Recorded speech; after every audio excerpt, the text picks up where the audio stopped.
Hello and welcome to the Plotcast podcast. Joining me as ever for episode 6 of a very long break in between is Thomas. Hello, I'm here too. Yeah. As I may have mentioned in previous podcasts, my name's Dan. And what are we looking at this week? It is the whatever year They Live came out film, They Live. Oh, I'm glad I didn't. I think do that it's research. is it 1988? How do we not have that information? I don't know. We usually got that straight away. That's a perfect time to put in a fact check. This one, real fucking ugly. So, It was 1988. 1988. I'm so clever. Nice. Well done, fact checking you. But yeah, so we're looking at yet again John Carpenter, and another one in the long line of films that we need to get through eventually. Old JC. I didn't realise how many he did in the short span. Yeah, he was quite prolific. Yeah, like one a year. Yeah, Um, which is about the rate that we're doing these podcasts.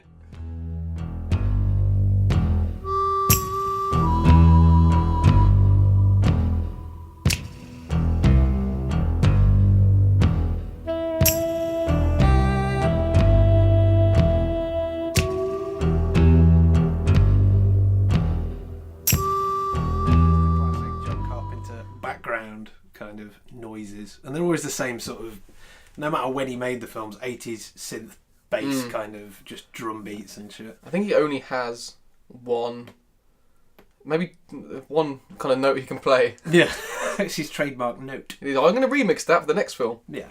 But it works. It's always good background, you know, it's nothing too distracted. It's not like having a pop song in there like fucking some out of place Beyonce shit like they do now. Oh, I might have to put Beyonce over They Live. But yeah, and with his trademark music is how the film begins. Mm-hmm. Yeah. If you remember, because you watched the film a while ago compared to me. Yeah, we've been meaning to do this for a while. I should have watched it to catch up again. But I do remember it's the classic Black Screen, a Live Films presents. Yeah, a Larry Franco production. Yeah. I've got in brackets, find out who that is. I didn't find out. Maybe for the best. He's the producer, I'm going to guess. Well. But yeah, we get the sound of trains going past. That's it, it's a train yard, yeah. And this one's slightly different to his other intros, because it's kind of got the Thing font, where it says They Live, but as it kind of fades out, it's graffiti on the wall. Well, it's because it's graffiti on the train that we open up on as well. Yeah, well no, it's the reddest trains in the world going past. Yeah. And that's where we get the John Carpenter music. But this one sounds a little bit more Western. Mm. And that's where we see our protagonist, played by Roddy Piper. Roddy Piper. Rowdy Roddy Piper. Roddy Piper. Oh, and he's kitted out, as you would expect for a guy walking across the train tracks. He's got his tight blue jeans, his big boots. Big old backpack. He's got his big old backpack with his bed on top, and he's got the hair. Mm-hmm. He's got the Carpenter hair and his checkered shirt, for good measure. Mm-hmm. It's probably tartan. It might be. Yeah, don't worry. Well, being Rowdy Roddy Piper and all. But yeah, it's nice little establishing shot of him there, and I guess the, let's say, Western style music is to probably illustrate the fact that he's a lone gunner kind of, you know. Well, he's on his own and he's down on his luck. Yeah, he's a solo traveller kind of lone cowboy kind of shit. He appears to have walked all the way across the train tracks rather than getting on a train. Yeah, all the way from Scotland. All the way from Scotland Yard. Yeah. And then there's establishing shots of the big city. It's kind of like the credits and that. It's like a montage of him walking through the town, but nice shots. Of all the big buildings, very Carpenter-esque. He does love America, doesn't he? Well, yeah, as most Americans tend to. Yeah, they're always like a love letter to the country in some kind of way. But this one's quite good because it's a little bit more. I'd say subversively political, but it's downright political. It's very in-your-face political. Yeah. There's no hidden context here. No. It is in-your-face context. Literally, the whole point is about revealing the context. So it's quite cool. But yeah, we got all these shots coming through the city and that, and we've got some people with like cardboard on their heads. Yeah, I've got that. Yeah, so it's raining, so they're using cardboard as a makeshift umbrella. That's it. Yeah. And you know, it's meant. It kind of looks like summer, but I think it's meant to be cold because there's a shot of him like warming his hands from the steam from a vent. Yeah. But it's clearly the middle of summer because there are shots of everyone like outside with shirts off, but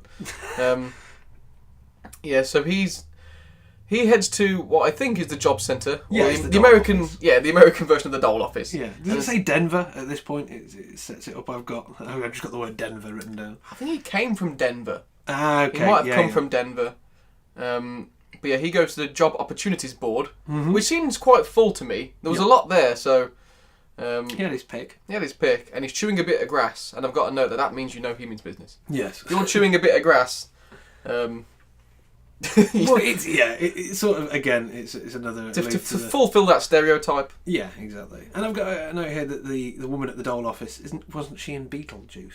Oh, I couldn't figure out what she was from. She's very... I know she's been in something. The thing is, it's so long since I wrote that note, I can't even picture who I was talking about. She's kind of old, 100 cigarettes a day. Yeah, okay, it's the one that's... she plays Juno. She's the one she's dead in the office. Ah, she sort of breathes through a neck hole. You know... Because I need to watch that movie again. It's so good. Because I remember that. Yeah, it's all a team of dead football players. That's right. Yeah, they'll keep calling the coach. He's like, they died in the crash. They think I'm their coach. Like, she was fucking fantastic. But yeah, she's interviewing him, and she asks him what his last place of employment was, and he says Denver, Colorado. That he worked there for 10 years. Yeah. And then there we go. Yeah. Things just seem to dry up. I think they closed 14 banks in a week. He said. Well, that seemed like quite a lot. Yeah, unless it was just one branch that went out of business. Yeah. And this is the first point that I questioned Roddy Piper's acting, because I couldn't tell at this point whether he was trying not to laugh or he was trying to look like he was going to cry. He keeps pulling this face like he's like, I'm in a movie. Yeah, I mean, well, let's face it, he's a wrestler. He is a wrestler, yeah. So, I mean, they largely are actors, let's face it. This is very true. I guess they only have one range, though. It's just aggressive. It's shouting and I'm going to hurt something. Yeah. Which, when those parts turn up, he's quite good at. Well, exactly, yeah. I mean, he fulfills the criteria. But what happens then from there? I think the police turn up in the job centre and he just leaves. I've got a note that the police turn up, and then it cuts to a shot of televisions in the window. Yes. And they're skipping through channels. So you've got... it's a shot of tellies, and there's some footage of Stonehenge. Then it flicks to an eagle. Yeah. And then there's a hilarious clip of a kid trying not to fall off a donkey. And then some guys with a mustache running. I don't know. It's very, very 80s, to say the least. But there's a guy watching this in the shop window, and he just looks mesmerised, like he's being controlled, zombified by the tellies, yeah. Well, because, away from there, isn't there, there's a like street preacher or street pastor that's sort of spouting out loads of crazy shit. Oh, that's right, yes, that's where the police turn up. So he walks past him through a park, I think, and the police turn up to take him away. Yeah, and he just kind of he's basically shouting, they're controlling us, they're all here, and they're blah, blah, blah. That's right, yeah. And I put the note down. He's talking some absolute gibberish that I really quite agree with, because it made a lot of sense. Yeah. But yeah, he after that basically, Rowdy Roddy makes his way down through an alleyway to get out of the way of these cops. So for whatever reason, it's not directly set up that he's done anything shady, but he's worried about police presence for some reason. And he goes down through a gutter alley, and that's where we get. He starts watching TV through. You can see another TV through a window. That's right. Sounds perfect. Yeah. And there's a few homeless people, and he's by a flaming barrel now. So that's how you know he's really down on his luck. Yeah, I mean he's. And it's the first shot we get of the overhead helicopter circling. Mm. But the Carpenter music is still going in good fashion. It's another one of them where it doesn't stop for like an hour, and you don't notice it again until it kicks back in. And then I think it's the morning time, and he's on a construction site now. Just happens to turn up. Yeah. And he asks if there's any work. Yeah. And the guy tells him it's a union job. Then it kind of pans to a load of Mexicans, like high-fiving near some bins. Yeah. Well, there's a bit as well where it sort of turns into a Diet Coke ad. That takes their top off and starts drinking or whatever. Bunch of women by a window getting all hot and bothered. Yeah, loads of secretaries. I think he kind of agrees. I don't really know what they agree on there. I think he's basically saying that it's cash in hand. Yeah. Basically, he's saying it's not above board. It's not on the books. Yeah. You just take the money, and it is what it is. You can't argue about the pay, basically. I mean, you get some really nice shots of a construction vehicle. So there's like a crane, going around picking stuff up. Yeah. But this is where this is the first and maybe the only scene of him shirtless now. Yeah, but that's what I'm saying. Yeah, it turns into a Diet Coke. Oh yeah, this is because he's all shirtless and showing off his wrestler bud. I think he's just pickaxing some sand because that's what you do on a construction site. Yeah, well, when you're getting paid jack all. That's true. Fuck that. So yeah, he's working out, and this is where we get the first shot of Keith David's character in a very, very pink Mr. Motivator vest. Well, it's a big purple pinky kind of thing, isn't it? That's it. Yeah, he's kind of looking over like, who's that? Who's the new guy? Yeah, because at this point, if you were a black guy in the 80s, you had to wear a purple kind of. That's true. That was how they were. I don't know what it is. You always notice this if you start watching the buddy things. They're always wearing this sort of purple top. I don't know why. It's like a uniform. It's like the red guy from Star Trek. It's like they have to just wear it. I don't know why. And they've probably also got like leggings on as well and do some sort of step aerobics. Yeah, carrying a boombox or something. Very, very stereotypical of the time in their portrayal. But yeah, we've got what's his name, Frank Armitage, then played by Keith David. Yeah, and I don't know if he doesn't come over to him at this point. He just watches him. Like he knows something's up with this guy. Probably that he's a wrestler we've seen on the telly. Yeah. But it's after the day's work now, and the gaffer goes up to him and says, "There's no sleeping on site, so you've got to move." Yeah. And he asks him when he's going to get paid. He says Thursday. Yeah. And this is where Keith David Frank comes up to him and asks him if he wants a place to stay, and he just ignores him. I think. Yeah, he just kind of. And then he tells him that there's a place on Chesterfield where they do hot food and showers. Yeah. And he can show him where it is. And he just ignores him. Yeah. But then he follows him like a stray cat. Yeah. It's a bit of a weird journey. Yeah. Because he's a bit of a dick. Yeah, pretty much. I guess it's this whole aloof. He's, a lone traveller. He doesn't want to get tied down. He doesn't want to make friends. He just wants to keep his head down and get forward. But he is an annoying bloke. Yeah. He's an arrogant.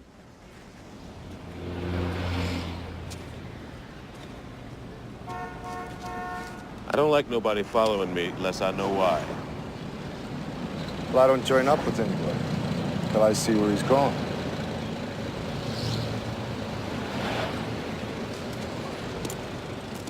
I should say his name is George Nader, and I don't know if his name is ever spoken. I don't remember. Like maybe once more, but like I think he just introduced himself, and that's about it.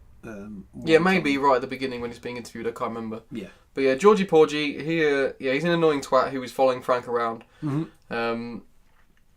And then he basically takes him to this shanty town. There's some kids playing hopscotch, and it looks like an old English car boot sale. I'll be honest. Well, yeah, there's just shit everywhere. Yeah, to be fair, it does, and it's very ethnically diverse. I've got that same note as well. Yeah, every bugger's there. Which is quite cool in a way, because usually, let's say the portrayal of a ghetto or a shanty town will be of predominantly, let's say, black people or just Mexicans or just one or t'other. But there was a fair few mustaches going on, but yeah, it was. There was, yeah. But yeah, there was a few of everyone. There was lots of, let's say, Chinese, Asians, and every sort of ethnicity was represented in this ghetto, which I think was quite. Could have been, a drawing point in terms of the political side of the film. Saying that, it's no longer one. It's not like the third world anymore. It's all of us. We're all affected. It's happening to everyone. Yeah. Which I thought maybe that's just me. Maybe that's me putting my own 2 cents in on it. No, I think that's true, because it does reveal itself later that it is the higher. It's a class war, isn't it? So it doesn't race doesn't come into it anywhere. That's it. Yeah. So I think what he's trying to do there is set that up. In a low key kind of way, as to not be too in your face about it, and not make the film about, let's say, race or whatever. But yeah, it did a good job of that. And then what we see, again, is a recurring character. We've got Meatloaf in a chair. We've got Peter Jason, who played Gilbert in Prince of Darkness. Well, is that who's playing Gilbert in this? Oh no, his name is Gilbert. His name is Gilbert. Sorry. Yeah. So he plays. Was it the same guy? Yeah. I thought it was the same guy, but he had. He looks like Meatloaf again. He does look like Meatloaf again, but he had a much bigger face in a. Because booming hell. I've got. It's Peter Jason, yeah. So yeah, that's right. Because for some reason, when it flashed up in the opening credits, I thought it said Peter Jackson. Yeah. Let's see. He's not on. He is in Prince of Darkness. He is. Yes, he plays. Why can't I see his name? He Peter plays. Jackson should be on this side. Because it's not there. Who does he play? who's he play? He plays the guy who comes in and says, "Well, I don't know what's going on here either." That's it. Let me find. No, Robert Gress. No. Through the power of the internet, I have managed to find the cast. So here we go. But if it's him then, so it's Peter Jason. He plays Paul Leahy. Paul Leahy. Leahy. Yeah, he's literally the only one that's not on our list from the last one. Yeah, I think Which is a bit of an oversight. Yeah. Oh well. Oh well. I'm not going back to edit it now. No. Well, at least it was him. Yeah. So yeah. I'm glad that you confirmed that because I wasn't too sure. Mm. So yeah, he gets introduced to Gilbert. Yep. And he says that he can get anything, which is surprising considering they all live like homeless people. Yeah. Can't get them houses. But then he looks right at, what's that man's name? George? He goes, "What are you going to pack? Tools?" Yeah. And he basically tells him to go fix the shower. Yeah. And then he cuts to the next scene and they're all queuing up for food. And that's where you see the assortment of people. Yeah. Diverse people. And I had to write it down because they are getting a lot of peas. Yeah. There was a lot of watery peas going on. Yeah. All they want is peas. All they want is peas. But yeah, the lunch line. And there's, I noticed there's a shot where there's a group of guys eating in like a really romantic spot. Like, I don't know why, like even in the ghetto, it's like it just the shot makes it look like they're in a park or somewhere. You know, like it is a bit of a weird one. Like some sort of Lady in the Tramp reenactment with yeah. homeless peas. Yeah. But yeah, there's a little discussion going on with them whilst the lunch is being doled out and stuff. And I can't remember. Maybe it is Peter Jason then that says he mentions the golden rule, and he says, whoever makes the gold makes the rules." Yeah. That's so that's a little bit. That's the next scene where it's Frank and George having a little. I think they're sat on a bridge or something. Yeah, they're having a little talk. That's what I'm saying. That's it. Yeah, it's those two. It's that they're sat on the bridge, but there's like a little sunset in the distance. Yeah. That's right. Yeah, they're having a little moment sharing together. a sandwich. Yeah. It's like the end of a perfect day. That's it. So it's Frank Armitage then that says the golden rule. Yeah. Yeah. Yeah, because he's talking about how he's got 2 kids and he's not seen them for 6 months. Yeah. Because the steel mills were laying people off and they finally went under. That's it. Yeah. He who has the gold makes the rule. That's it. Yeah. That's it. Yeah. And it's a shot of them looking over the city, and he says to him, "How are you going to make it?" Yeah. And he's like, "I believe in America. I'm going to achieve it the old-fashioned way by a hard day's work. That's Follow the rules." That's it. So he's got the opposite perspective of. He's really optimistic. That's it. Yeah. He for once it's like a character that's actually really positive, despite his shortcomings in terms of being a homeless guy or whatever. He's still like, whereas everyone else in the world is saying, we've been screwed by the country, we've got nothing, and he's like, no, America's fine, it's dandy, And then he just says, everyone's got their own hard times these days. Yeah. Yeah, he's either really optimistic or an idiot. Yeah. One of the two. But this is where we get the startings of a harmonica playing, which is how you know he's really down on his luck. Yeah. And then we get some TV adverts. We do, and it's one of them really old, awesome unit TVs where it's kind of like built into. It would have been built into like a big, like a big unit. It's like wooden, and it's kind of half chest of drawers, half TV. Yeah. But the advert is it's all about a woman's nails. Yeah. And she's talking about her nails, but then she uses one to eat a bit of cheese. Yeah, I found that really weird. And that was really kind of RoboCopy for me. Yeah. I'd buy that for $1 kind of thing. But again, it's a perfect bit of referencing in social commentary or whatever. The TV adverts are all very glossy, kind of vapid, kind of this is what women want, because we've told them that's what. And it's things you really don't need. It's just consumerist nonsense. Yeah, it's the shopping channel horseshit. Yeah. But that advert is interrupted. Yes. By I can't remember this character's name, but he looks like he's very bearded. Bearded fat man. So basically, he's the intergalactic Santa. Yeah. And he starts ranting on about how our impulses are being redirected, and we're living in an artificial induced state of consciousness that resembles sleep. That a movement began 8 months ago by scientists who discovered signals being sent. Yeah. And this is all intercut with the signal keeps dropping and coming back in again. So we're missing parts of it. Yeah. The poor and underclass are growing. Racial justice and human rights are non-existent.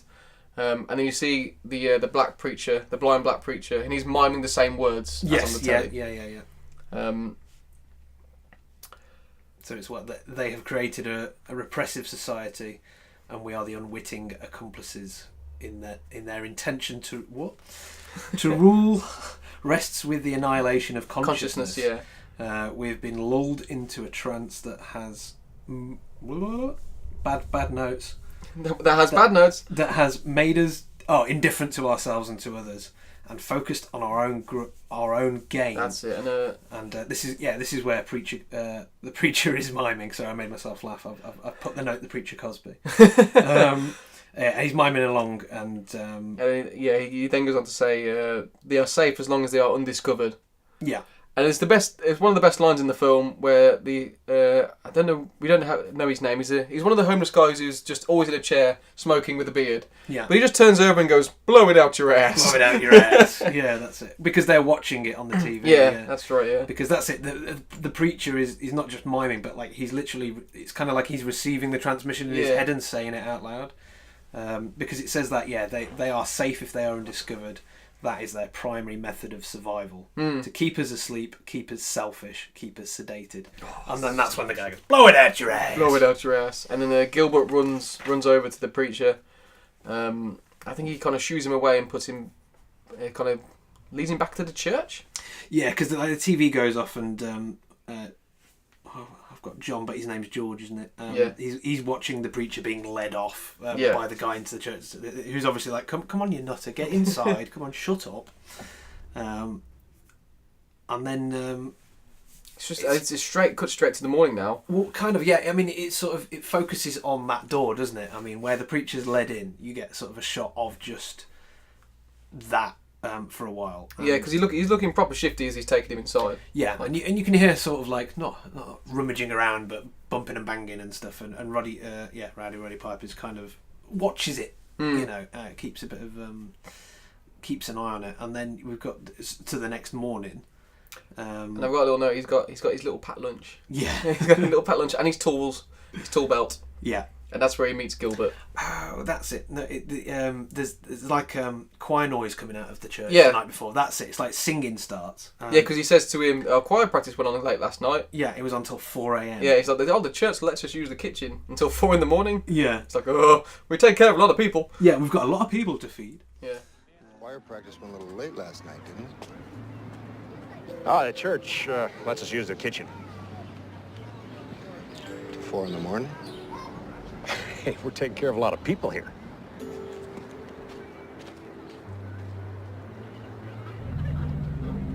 And he kind of gives him a dirty look as he walks off. Yeah.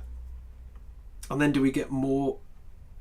I think we get more. TV, it's more TV. It's the morning time, but they're still watching, and it's the guy. It's Intergalactic Santa again. That's and he says this dismantling the sleeping middle class more and more are being poor. We are cattle being bred for slavery. Yeah. And then just because their revolution, we cannot break their signal. Our transmitter is not powerful enough. The signal must be shut off at the source. That's right. And then they someone start. Goes, I have a headache. This is really shit. I've got a headache. And then he changes the channel. Yeah. And it's a guy playing baseball. Yeah. And he just goes, "It's that idiot licking his nuts again." Yeah. My favourite character ever, that homeless guy. But yeah, Gilbert runs back off to the church again. Yeah. And Roddy sort of follows him this time. He's like, I'm gonna see what's going on in here. None of my business, but I'm gonna go. Yeah. But he sneaks in and he hears the choir singing. Yes. He walks into a room full of boxes. Yeah. And there's a coffee table there and there's a coffee machine. Like some chemicals in beakers. Yeah, I've got my first chemistry set. My first chemistry set. and loads of lenses. Loads of lenses for sunglasses. And a big kitchen roll. A big kitchen roll. And I think they're like pearls or stones or pebbles or something, like a tray of them. And then on the wall you've got "They live, we sleep." Yes, is written on there. Massive letters. But then he sees the radio and there's some wires going through the wall. Yeah. So he kind of finds there that it's a fake recording of the choir practice and the choir singing. Yeah. He kind of really easily unlodges part of the wall. Yeah. He's just like, I'm going to take this bit of wall off now. Boomf. And yeah.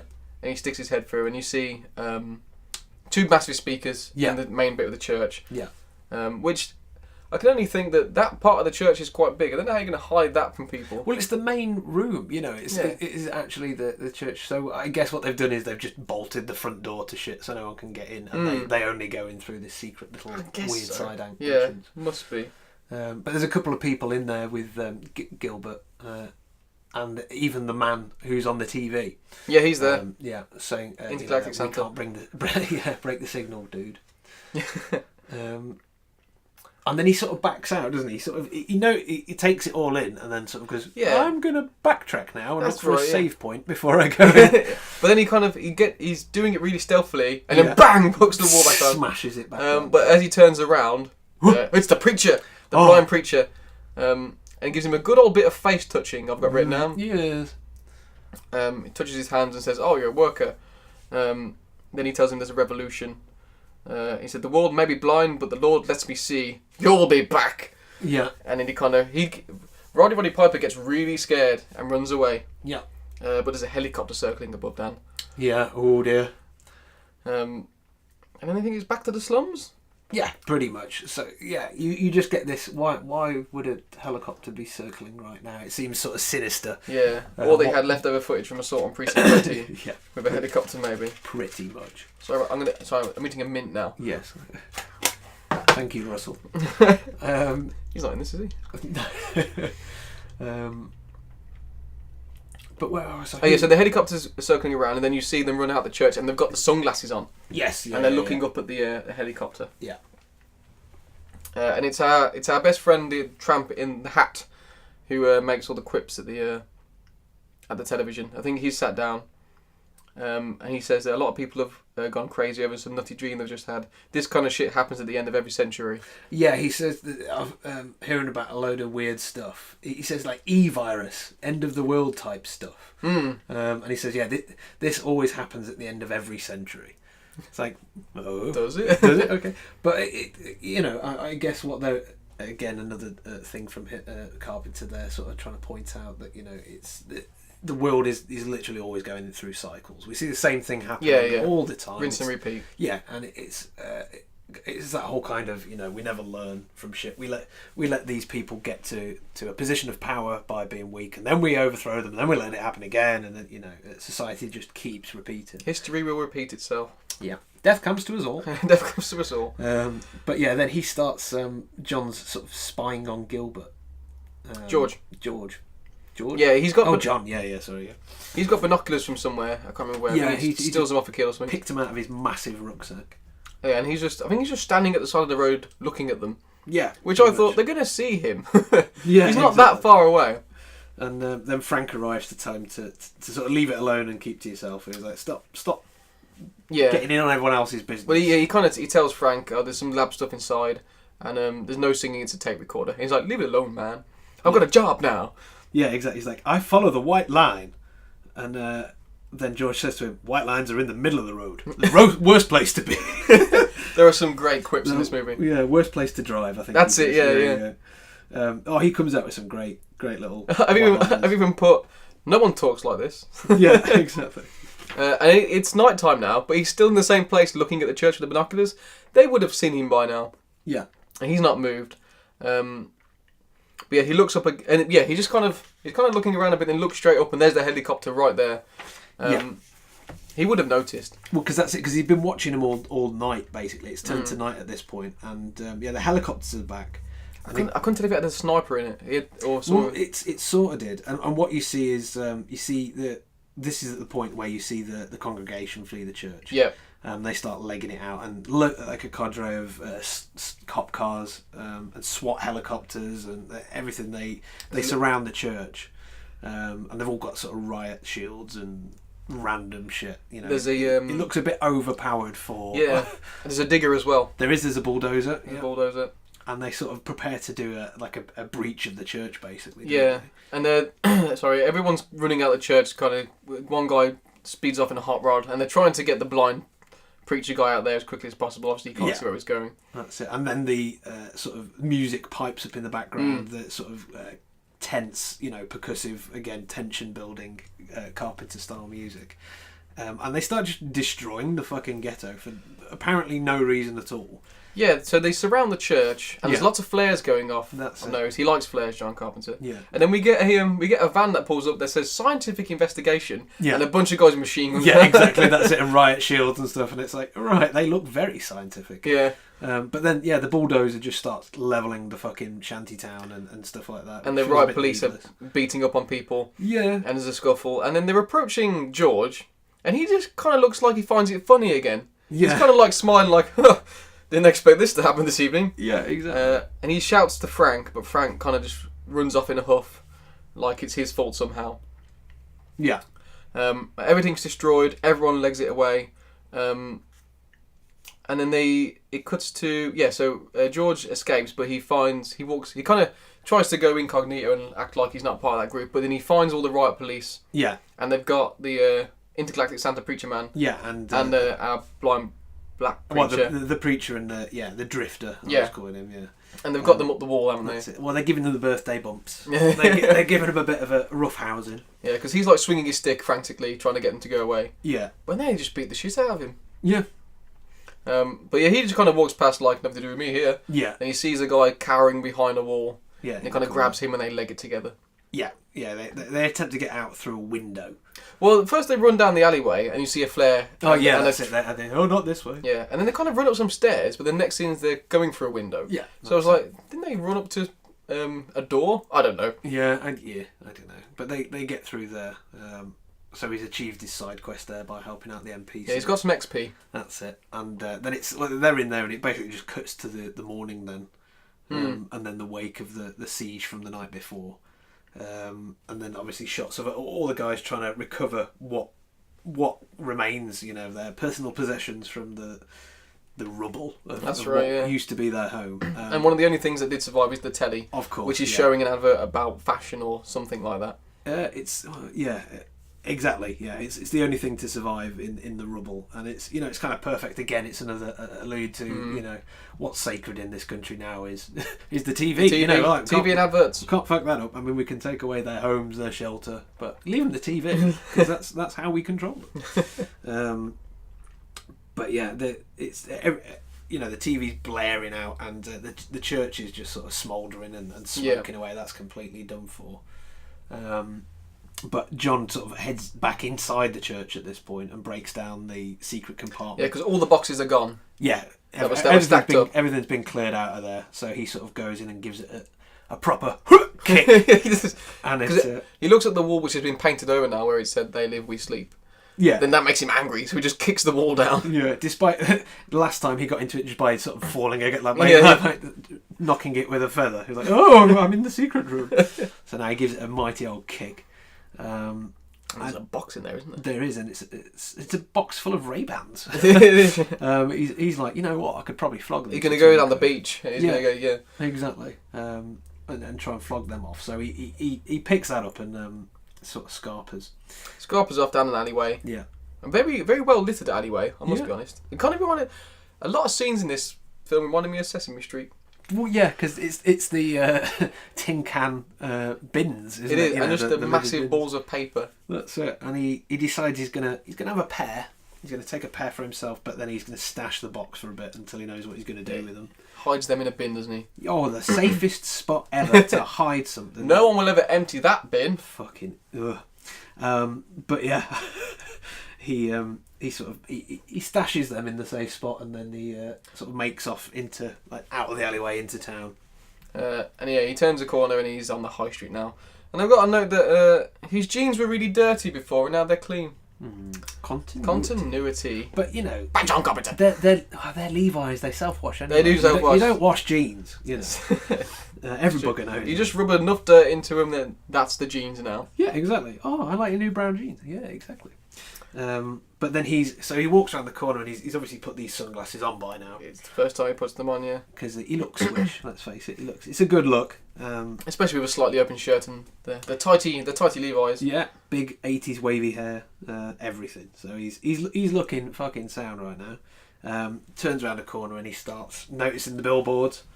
Well, yeah. So I think the first he sees that everything's black and white. Yeah. But yeah, then he sees the first billboard.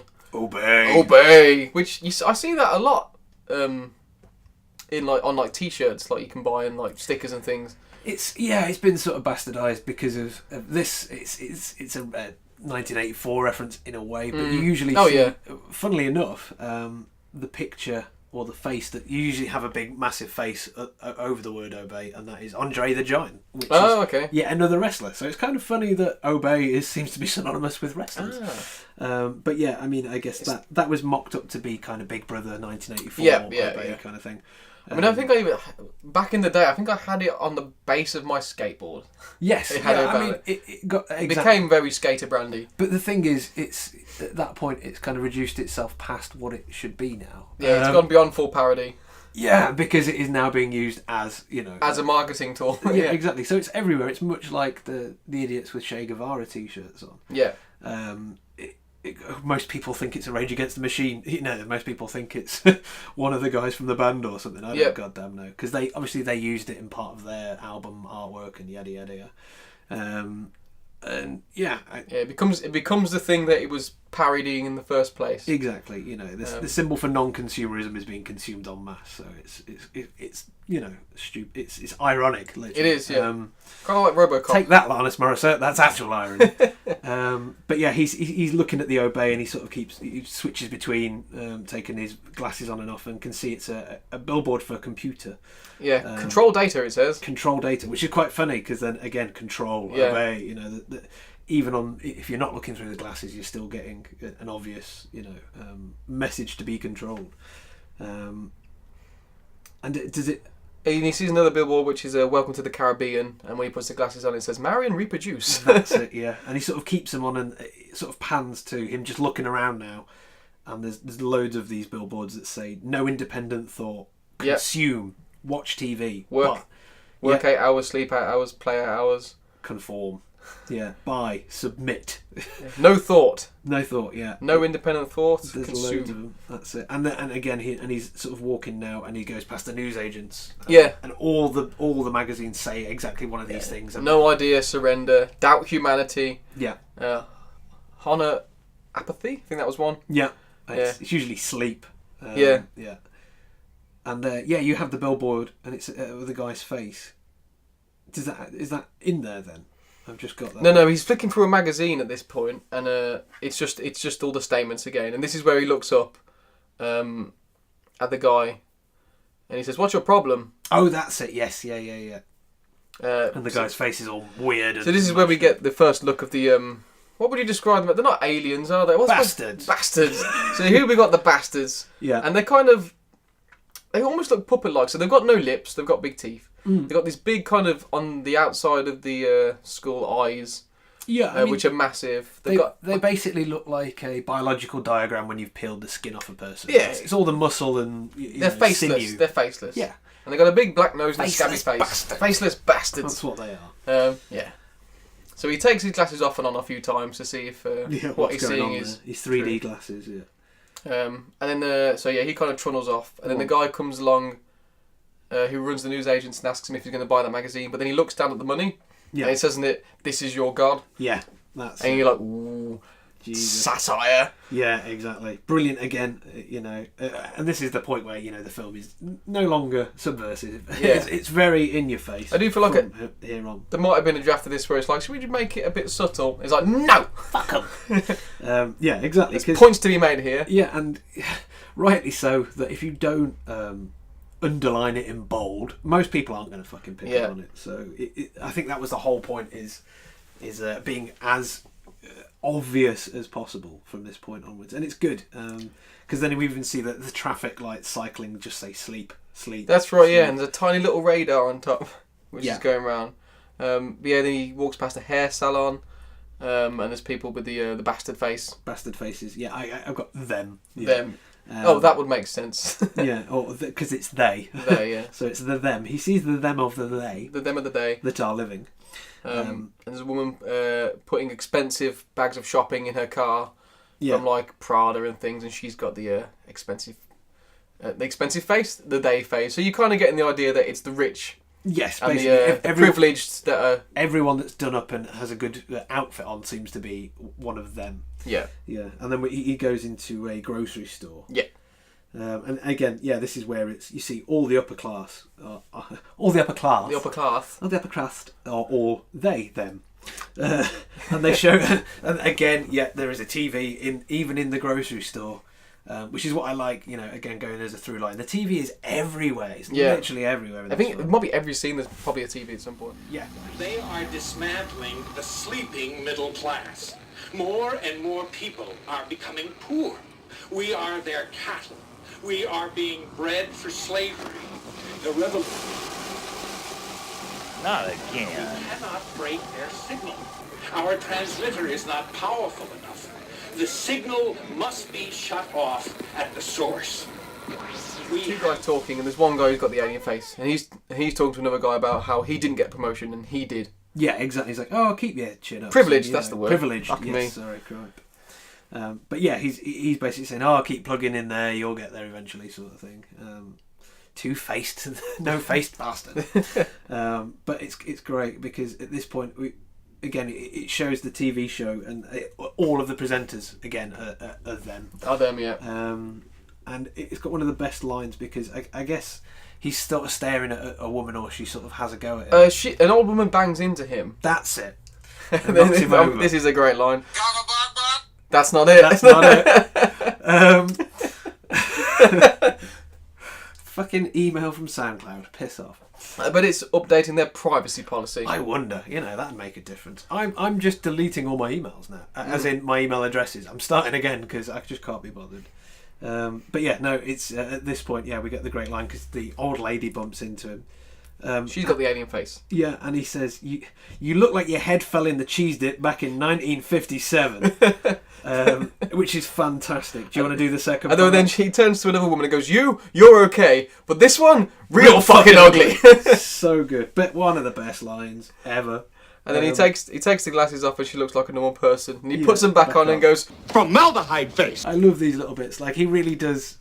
Again, it's kind of like the Arnie and stuff. They're really good at selling the one line. Yeah, that's it. But they're so pure ridiculous. aggression. Like It's Hulk Hogan in Suburban Commando level of shittily written lines, but they're so perfect. So good. And then it's the registrar that says, "I'm calling the cops." And he says, "Call the cops. You know what you need? A Brazilian plastic surgeon." And then he just falls over some plants. Yeah, he falls backwards over some plants. Oh. But then he sees her speaking into. Oh no, it's another one speaking into a watch. That's it. He's like, "I've got one that can see." That's it. Yeah, and he sees them. They're all talking into watches now. It's a tall Caucasian male, absent. What does he say? Doesn't appear armed. That's it. He's got long hair. Yeah. But wearing sunglasses. He doesn't like it one bit, and he scarpers off. Yeah, I don't like this one bit. He says, just to outline that. And then he kind of legs it, and he sees a woman do. That's it. There's a woman doing her hair. Yeah, in a window. And he says, "Like perfume on a pig." Yeah, it's like pouring perfume on a pig. Yeah.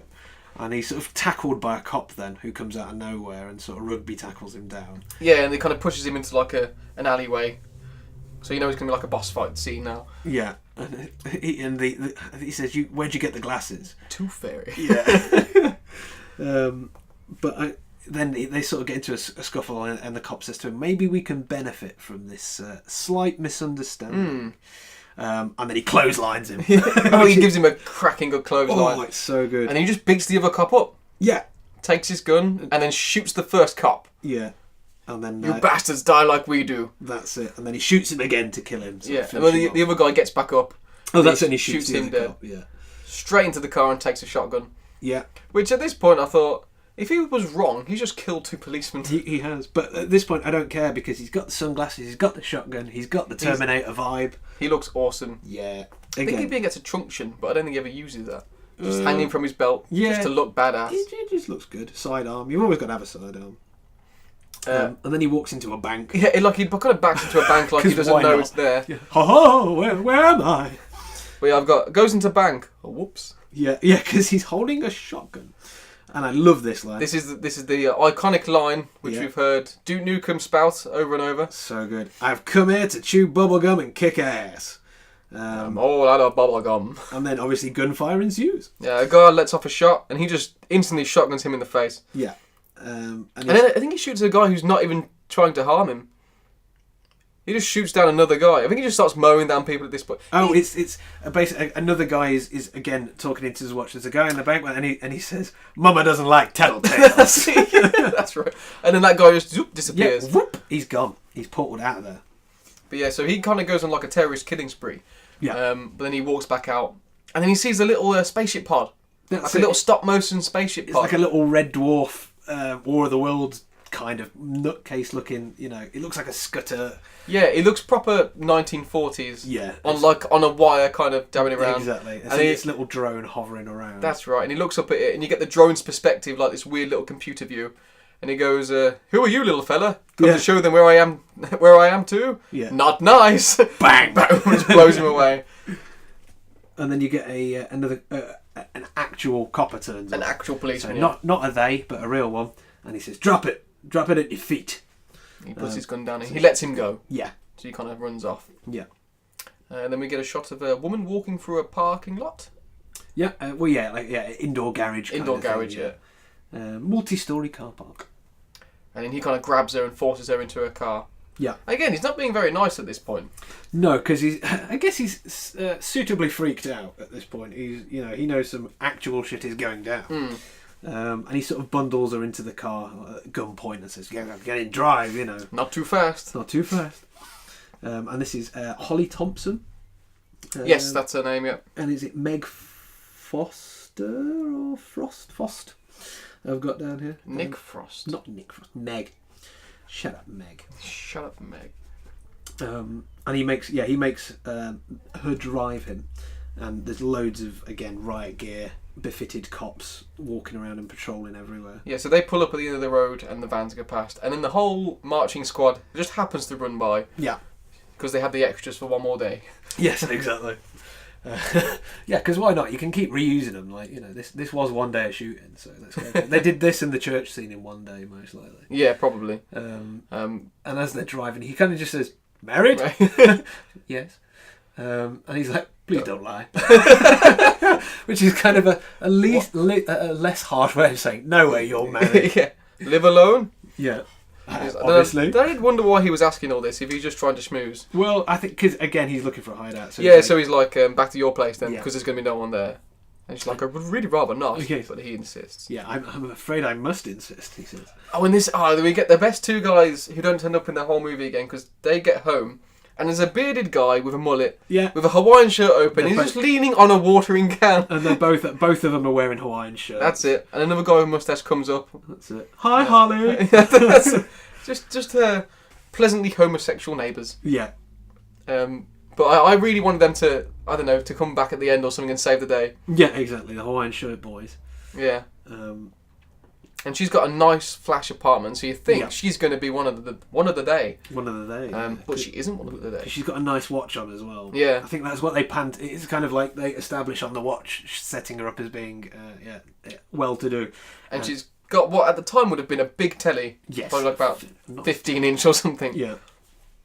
But he's exhausted now and he collapses on the floor. Yeah. Because he has to take his glasses off. Yeah. And he says, "These glasses are like a drug." They make you high, but woof, they come down. Yeah, exactly. And he explains that he needed her to get away and that the whole world is in trouble, and he sort of starts ranting on and raving about and everything that he's seen thus far. But yeah, and it kind of starts to get a bit porn movie-ish now, because she's like, "You're in charge. You have the two guns." The two guns, yeah. Yeah. And she says, "I'll do whatever you want. Just don't tell me hurt what to do." Yeah. Yeah. And I've got a note, and it's not a very nice thing to say about this poor woman, but she does look a bit like Eddie Izzard. Yeah, I guess, yeah. And she's got these very, very bluey greeny eyes. I didn't know if they were contact lenses or it's her eyes, but something about her just didn't look quite right. No, but she was the best, let's say, attractive woman they could get for the role. Yeah, she feels fine, fine, fine, don't mind. not bad at all. But and then he sort of she just comes out of nowhere and says, "Okay, you're fighting the forces of evil that none of us can see. without sunglasses. Oh, she says that to him because he's saying, you know, how he's going. He's not killing people. He's ridding the weirdos off the streets. And he's like, just put these on, and she won't. No, and that happens multiple times in this movie. I think. I don't know why people just won't wear his sunglasses. Yeah, but it's a weird little exchange as well here because he's like, take a look, and he's like, if I don't see what you see, and he kind of resets, like instead of saying he rests. Resets. Bloody hell, these notes are terrible. Yeah, but he starts to fall asleep. Yeah. And then this is where you see the full extent of his Chris Redfield neck. Yeah. Because he's got a big fat neck. But then she starts creeping up to him basically because he's dozing. Yeah. So she's obviously going to go for the gun. That's where he's like, don't fuck with me. Yeah. And he's like, I'm thirsty. I'm thirsty. And then he sort of she gets him a drink, and he sort of apologises after that. And sort of, there's weird introductions going on here where she's like, "I'm assistant program director at the TV station." Yeah, Cable 54. Yeah, and he's like, But then he kind of runs over to her, really animated now. He's not tired anymore. No, but he's like preaching to her about all the things he's seen. Yeah, he's like, they're sending signals. And then we get a overhead shot, and she kind of roundhouse bottle clobbers him right on the bonce. Oh, right out of the head and out the window. Yeah, I didn't expect that because I got a note saying boring. It just got really boring, and then double smash glass window action. Yeah, and he takes a mighty fall. He does. He's out, down and out. It's one of those good like long rolling like Homer Simpson falling to the bottom of the canyon. That's it. Yeah. And he kind of stumbles away while she rings the police. That's it. She's on the phone, and we get sort of like it's very, very fast response time because he's kind of crawling around. I couldn't tell where he crawls to because it's like under an underpass. It looks like it's up high. You can tell. Yeah, that basically her house just got even cooler because it's one on the side of a cliff, as you always see, like Bond villains or usually have that jut right out. Kind of like Tony Stark's like an apartment in the first Iron Man. this sort of Tracy Island massacre. That's Tracy Island. It's not on that scale. It's just an apartment, but there's obviously a couple of them around, and it's sort of underneath the overhang of all like these places. like an awning kind of thing. That's it. And she notices the sunglasses that he's left on the floor. Yeah. And he's trying to tumble away, and you can see these two squad cars driving down the hill instantly already. Yeah. And he tumbles again over the hill. That bit's really funny. He kind of tries to go over a small platform. He literally does go. And then he cuts to night time, and he's found a really dark, dingy alley to hunker down, and he's cold. He is. And he falls asleep. And then we see pylons. Pylons. And like some shots that are quite nice on the bridge and the construction site. Yeah, he's some walking. Good panning shots. Yeah, he's walking back into the city now. Yeah, he's going to work, isn't he? Yeah, he's back to work. And he turns up, and Frank outright is just kind of doesn't want anything to do with it. Well, Frank is getting himself the tiniest cup of water. It's one of them, at McDonald's where you fill your ketchup up. Yes, it's one of them, but he doesn't even get to drink it because he's so outraged that George has turned up. Yeah, and I think he ends up throwing it.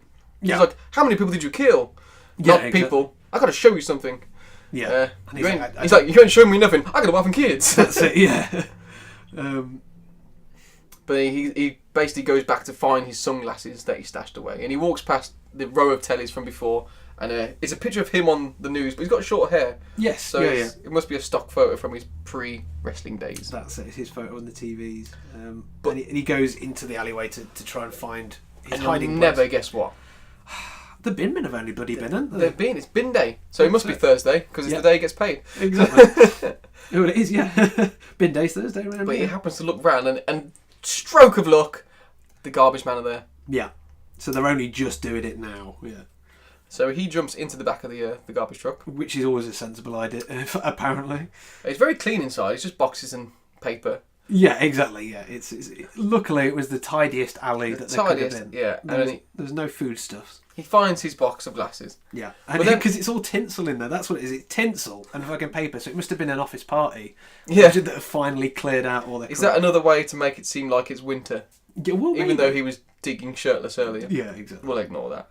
But then we get a really cool scene because the truck tips up to drive away, which makes no sense. It would never do that. No, it wouldn't. No, it wouldn't make itself taller to drive away. Well, yeah, exactly. And why would it tip all the garbage to the front of the truck, thus allowing you to not put any more into it? Maybe that's what they were doing. They were going to tip it out a little bit so they could head back early and be like, "Yeah, we filled the truck, look." That's a very good point. Half-arse. So it's just a convenient way of him getting out of the truck. Yeah, and he goes, "Oh no!" as he falls out into the street. Now he only seems like he has one pair of glasses at this point, and that box is empty, bar one pair of glasses. Yeah. But yeah, so he's on the floor covered in garbage, and they drive off. They don't seem to notice. They haven't looked in the mirror. They're off on their jobs. And yeah, and this is where Frank turns up out of nowhere. He's like, "Here's your week's pay," and he throws it and lands in the box. Yeah, I was like, that's perfect. I love to think they both went, "Hey!" after that. But so I think he's trying to get him to wear the glasses. He tries to give him some sunglasses, and Frank decides, look, you crazy mother. Yeah, I don't want to do this. So he keeps arguing with him, and he receives a nice punch from Frank. A very nice punch in the face. Yeah. And then he punches him back. And then what I was like, this is a bit harsh. He kicks his bag into a puddle of wet. He does, doesn't he? Little bastard. Yeah, like Frank, there was no need for that. And obviously that enrages George. And fight. This is another hour of footage of fighting, I think. Easily here. Where we have the frenemies going at it.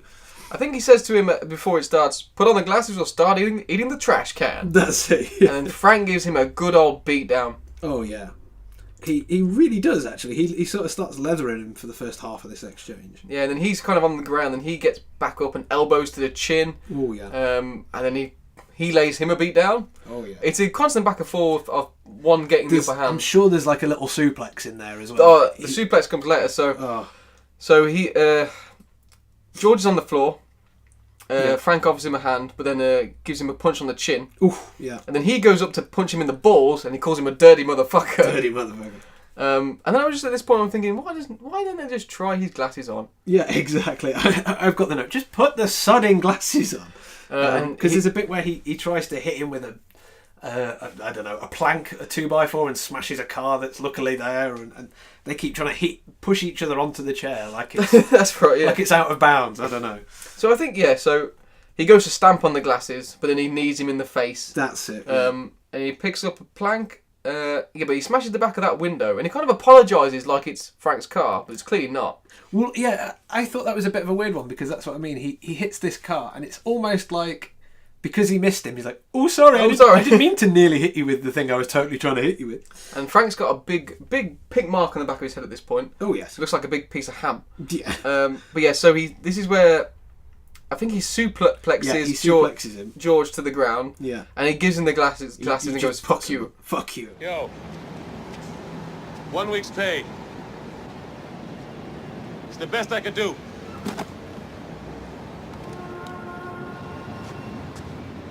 Wait!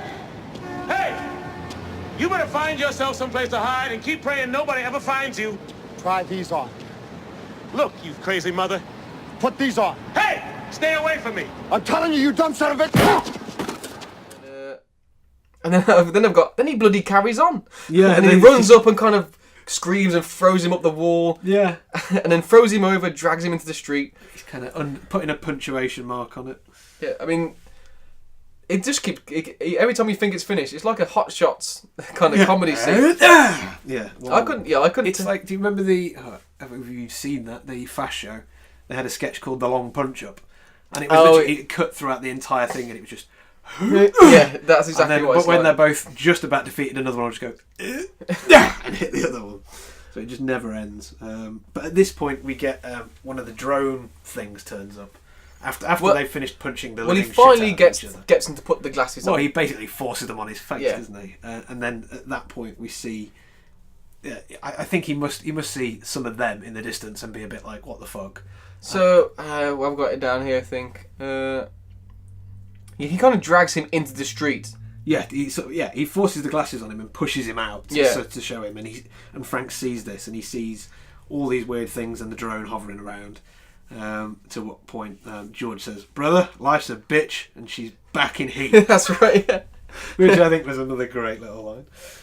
But they both have sunglasses now. Yes, so they're both looking double hard cool with all their bloody t-shirts. Yeah, and their massive swollen faces, and they go into a hotel. Yeah. And he asks for a room. Yeah, they walk around looking like the weirdest gay couple in the world. That's right, yeah. And there's loads of what is it? The sort of jazzy saxophone starts coming on around here.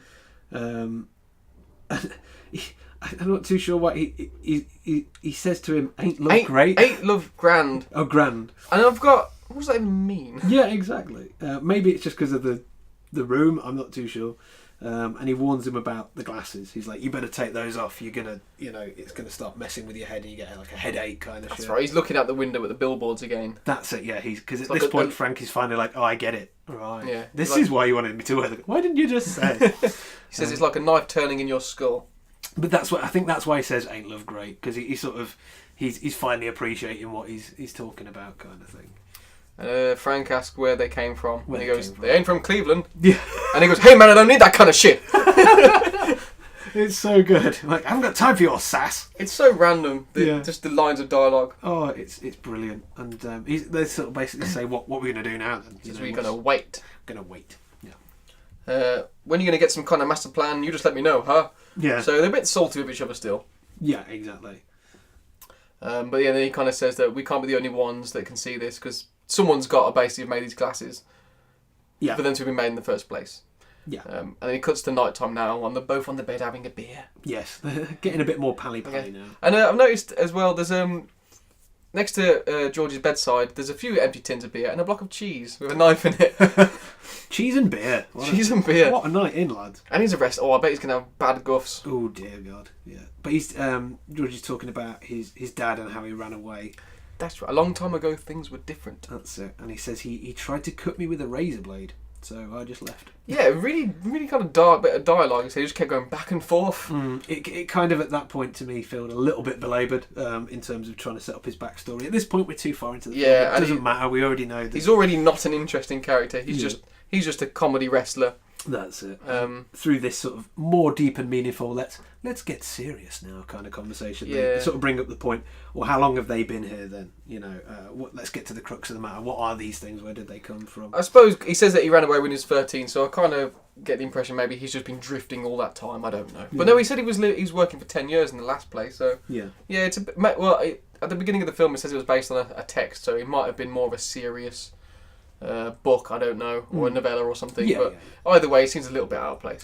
Well, I guess in the novel, then there would have been more alluded to his backstory, and I guess this whole little point about he tried to cut me and I ran away kind of thing is just more of a nod to that, or to the storyline that holds true to the character, but also to set up the line that comes straight afterwards, where he says, "There's going to be hell to pay, and I'm not Daddy's little boy anymore." That's it, yeah.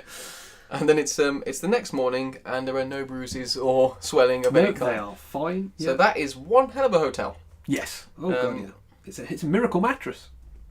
And then so Gilbert turns up. Yeah, just somehow. Hey guys. Yeah. And he says there's a meeting tonight at 11 o'clock, and he gives them an address. Yeah. The world needs a wake-up call. And he hands Frank a revolver, a tiny little revolver. Yeah. It says we're gonna phone it in. Yeah, that's right. And it cuts to the 11 o'clock at night when they're on the street walking, and Frank's just got his gun out. Yeah. It's like he would hide it a little bit. Yeah. But they walk up to I can't remember what kind of building it is now. Well, it looks like a club. It looks like a nightclub or something with a bouncer on the door. And he's got his denim cut-off vest and a shotgun and a big old beard. Yeah. And he says to him, something's going down inside. That's right, You can tell it's some spooky shit. And they wander into a big room full of people. Yeah. And this is where... I don't know. We don't learn her name, but she says, "Oh, you can take your glasses off now. We're all human." Yeah, and then they sort of get weapon upgrades. And she gives him contact lenses. That's it. She's like, "You don't even need those. I've got a fresh shipment today." They're so last year. So they give him the contact lenses, which is another little nod towards consumerism. Yeah, everything evolving. Glasses to contact lenses. Upgrades. And I think we get a. I can't remember who's talking now. It might be your man there. What's he called? Gilbert. See, I feel like that it's actually a woman or someone random at this point. I can't remember. Maybe it is Gilbert, but he's saying the TV sets transmit even when they're off. Okay, because he's sort of giving this little speech in the middle with everyone crowded around. And he says broadcasts every day through television sets. Yeah, and they do it even when they're off. And the cops think the cops are being told that we're commies bringing down the government. That's it. Because they're like a terrorist kind of cell kind of thing. That's it. And he says the rise in methane in our atmosphere since the 1950s, they're changing our atmosphere to be closer to their own atmosphere. Yeah, so they're basically trying to terraform the planet by polluting the atmosphere with cars, which is quite a clever idea, actually. I like that. Yeah. But he's saying that people are selling out to this alien force, basically, and that's why they're basically selling out by being promoted, and bank accounts are getting bigger. People will do anything to be rich. That's it. And they're saying and basically at the end of it, they're going to deplete the planet of all its resources and then move on. Yeah. And that's what they do. And he even announces, like, we're trying to figure out the teleporter watch, and we figure out that theirs is a two-way radio. We've got one with a two-way radio, but we can't figure out how to teleport because they've managed to get one from somewhere. That's right, yeah. And they're kind of musing whether we could be pets, we could be food, we could be livestock. We just don't know. Yeah. We don't know what our play is and all this. And then they head over to a table full of weapons and grenades. And Gilbert tells them that we need an assault unit. And then George just picks up a machine gun and I think he hands Frank a grenade. Yeah. Yeah, we'll do it. Yeah, and that's when he hands him the watch, which is like a two-way radio. Which I don't know if is it officially a Rolex watch? No, I don't know. Well, it resembles. It resembles kind of like the police retirement watch that they'd get. That's it, because they're talking about just before that, saying we need to get this signal shut off, and we think we know where it is. It's at, the radio station or the TV station is being broadcasted. We need to set it off. And he says something about the signals going out clean, which I wasn't really too sure whether he was saying, because they're also talking about their own broadcast at that point as well. So I think he was saying that we're trying to get our anti-broadcast out, and we need to shut theirs down. It's not recruiting enough people. Yes, they should have twice as many as they need. And then, despite the fact that there's a massive table of assault rifles, Frank's got a tiny little Uzi. Yeah. But yeah, they're talking about what they're going to do, and they're saying that they're going to bide their time and locate the signal and shut it off. Transmission is going out clean. The signal's coming from somewhere else.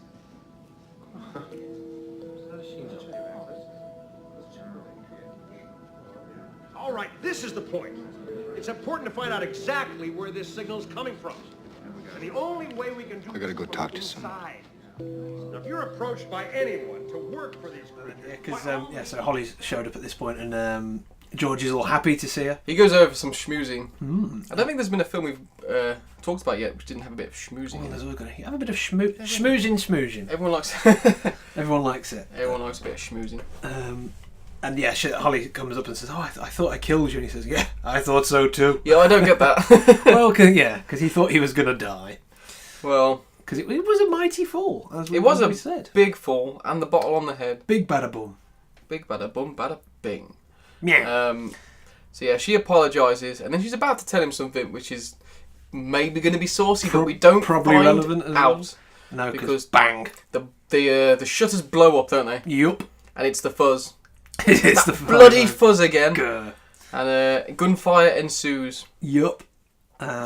So there's a woman who is frantically trying to pack up all the pairs of glasses. Yes. She gets mowed down. Oh god, most of them get scattered to the winds. I don't know why in that pond.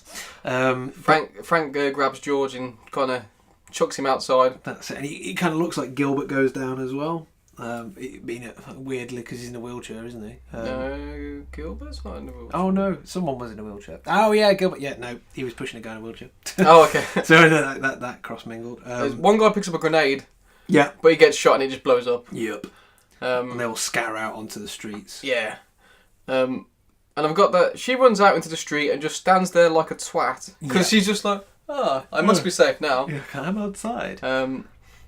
And there's more gunfight, but with shotguns. And I've got the note: why do people continuously think that shotguns are ranged guns? I know. Because they're blasting them from miles away. It's like that's not going to hit shit. But yeah, they hide away in an alley. Yeah, this is quite a cool scene at the alleyway. It kind of like something from a like Virtue of a Cop. Yeah, because they're kind of backing down and they're firing their machine guns off at people poking out of windows. Yeah. And up on rooftops. Everywhere they're surrounded. Yeah, it's shot in a really nice kind of claustrophobic way. Yeah, I really like the look of it. And then they hide behind some barrels right at the end of the street. Mm-hmm. But he says that he's got to go find her. Yes, yeah, he's got to go back. Even though she nearly killed him, and she's quite annoying, I put. Yeah, and then Frank manages to activate the portal watch. Oh, so he's got his watch, but I think he starts like rattling it, and then he drops it. Yeah, and he goes off. Yeah, and he activates the portal. And he starts to malfunction. Yeah, and the portal opens up, which reminds me of the kind of the graphic of it looked like in Bill and Ted, when the phone booth goes down. I think someone jumps after it. Yeah. Kind of reminded me of that. Yeah. But they jump through, and now they're in just a corridor. Yeah. In a weirdly boring, seemingly military kind of installation-y kind of deal to it. It's like any 1940s film set in a submarine, kind of. Yeah. And there's like alien writing on the walls. Yeah. And then, alien language everywhere, and you sort of hear a voice come over the tannoy say, "Operation Steel Fist is successful." Oh dear. And they go to the edge of a corridor, and there's two guys cheering. Yeah. They're like, "Hey, we wired them out!" But Yeah. he's got the e-reader from Ghostbusters. Yeah. It's like a little thing with two little prongs with lights on. I was like, "That's Ghostbusters." That's it. And I love that the guy's like, "Oh, we win. We get to go to the A-team." That's like, it. What? Weird. And they sort of make their way down this corridor stealthily. And they hear a tiny applause. A tiny applause coming from the other side, and they enter sort of a little banquet hall kind of thing. It's a big dinner, isn't it? It's a very unfitting setting for the location. And there's a guy on the podium, and he's giving a speech about the human power elite. That's it, the multi-dimensional expansion. Yes, right. In return, income has grown for everyone in the room by 39%. Yep. And just received word that forces have had victory. Underground terrorist groups have been destroyed on the west coast. That's it. But not our boys. No. And then we get introduced to, I think it's a new guy. It's the foreman. No, it's the foreman from the Oh, build is it the site. foreman? It's him, Is it? Oh, I wasn't sure because he seemed like he knew them. Yeah, exactly. Yeah, because he's the foreman, and he's like, you guys made it. You're like, well done. You should have dressed up for the party. Now you can afford it. Yeah, exactly. And he, for some reason, they just like, "Oh, can you show us around?" He's like, "Sure, follow me. I'll show you all the secret little hidey holes." And he's like, "Where are we? We're backstage at the show." And he asked him how he got there. He basically says, "Use the portal, jobby." Yeah. He refers to it or says something about Andromeda, or the technology comes from Andromeda, or that them are from the faceless bastards. The faceless bastards. That's from Andromeda. Oh, okay. And the teleporter bends the light with lenses, like an airport. Like that doesn't really explain it. That kind of. Oh yeah. So I've actually got it written down. There you go. Oh no, because this is where they walk. It's because they walk into. That's it. It's not the watches. No, it's this weird platform. It's a portal. Yeah. It's like you've got this huge window which is out into space. Yeah. See a planet off in the distance. There's a guy like a toll booth guy. Yes. Yeah. And an armed guard. Border patrol. And there's people queuing up with like their Suitcases. holiday gear to going off to zap off. And he says he goes to Andromeda. He says it has something to do with a gravitational lens moved from one world to another. Basically like a big airport. Yeah. They got their act together. Yeah. They know what they're doing. And then he goes, wait until you see what I'm going to show you now. Yeah. He says, this is the brains of the whole operation. And it's just a really crap room. Yeah. It's just it's like a satellite control room. Yeah. And then they go around to the back, and it's they're behind soundproof, I don't know if it's one-way, two-way glass, behind the newsroom. Yes, yeah.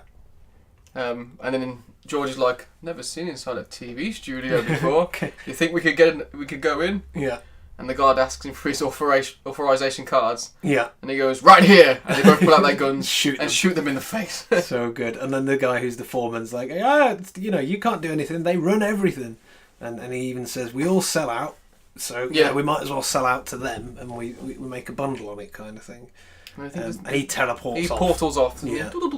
And he's gone. That's it. And then a grenade goes off. Oh yeah, no, Frank just kind of pulls one and just chucks it by a door. Yeah. Very close to where he is. Yeah. Well, it opens up a new pathway for them. It does. And they run it. I think they run into the newsroom. They storm it. Yeah. They storm it and have a bit more shooty good funness. That's it. But they end up running in. He runs into like a pregnant woman. That's right. She's got like a coffee pot. Yeah, and she isn't too alarmed of the two massive guys with guns. No, she doesn't. Point. She doesn't care. He's just like, do you know Holly? And she's like, No, yeah. And then at this point, then the alarm goes off. Well, he walks into into an office full of people, and they seem concerned. Yes, very concerned. Yeah. And then, again, the alarms are blaring at this point. Yeah. He goes up to a woman who's on the phone, I think, and he's like, "How do I get to the roof?" And she's like, "Just down on the left, mate." Yeah. And he's like, "Cheers." But as he runs out, there's one guy on the floor which I don't think he noticed, and he kind of jumps over and goes, "Oh, oh, yeah." Yeah, they head up to the roof then. But there's a squad of soldiers in pursuit of them. from somewhere. The alarms summon them, so they're all making their way to barrel down on them as well. That's right, because they're going up the fire escape and they're off on. You see them talking to each other through the e-reader, the whatever it is from the Ghostbusters. That's it, the EKG meter. That's it. I've got that written EKG down. meter. That's the one. It is exactly that. Yeah, and I think they even used it in Prince of Darkness. I swear it's I'm in sure there. I've seen It's it the in same something prop. as well. Yeah. But yeah, they're saying, oh, we heard them on the 19th floor, and they say we'll be waiting on the 21st, waiting for them. That's it. So there's lots of running down corridors and shooty bang bang going Yeah, on. and it's every time they turn a corner, it's the same two guards. Yeah. That they mow down. It must be the same two people. Yeah. But it happens, I think, 3 or 4 times. They turn a corner, two guards come up, Yeah, they bang, shoot bang. them down. Yeah. And then they finally get to the. They get to the base of the stairs where there's some guards coming down, and he just goes mental. Yeah. And just starts firing, like not even aiming at them. Yeah. And then he runs off. And then Holly, who's with him at this point, I don't think we mentioned, because they find her on the way down. En route, yeah. Holly basically bumps into him on the staircase in the corridors, kind of thing. Yeah, and she, because George, is it George? George Porgy, yeah. He runs off up to get to the roof where the transmitter is, all excited. And she pulls a gun on Frank. Yeah. And I don't think we see it, but he shoots him in the face. Kills our Frank. Why though? Because she's a bitch. Yeah. But yeah, so he's up on the roof, and he sees the transmitter, which looks like a big death ray looking thing. It kind of looks like a glass rocket, like an RPG rocket. And he goes to shoot it, and he asks Holly if she's clear, which I'm not really sure what that means. Oh yeah, is she out of the way before he shoots it and inevitably explodes?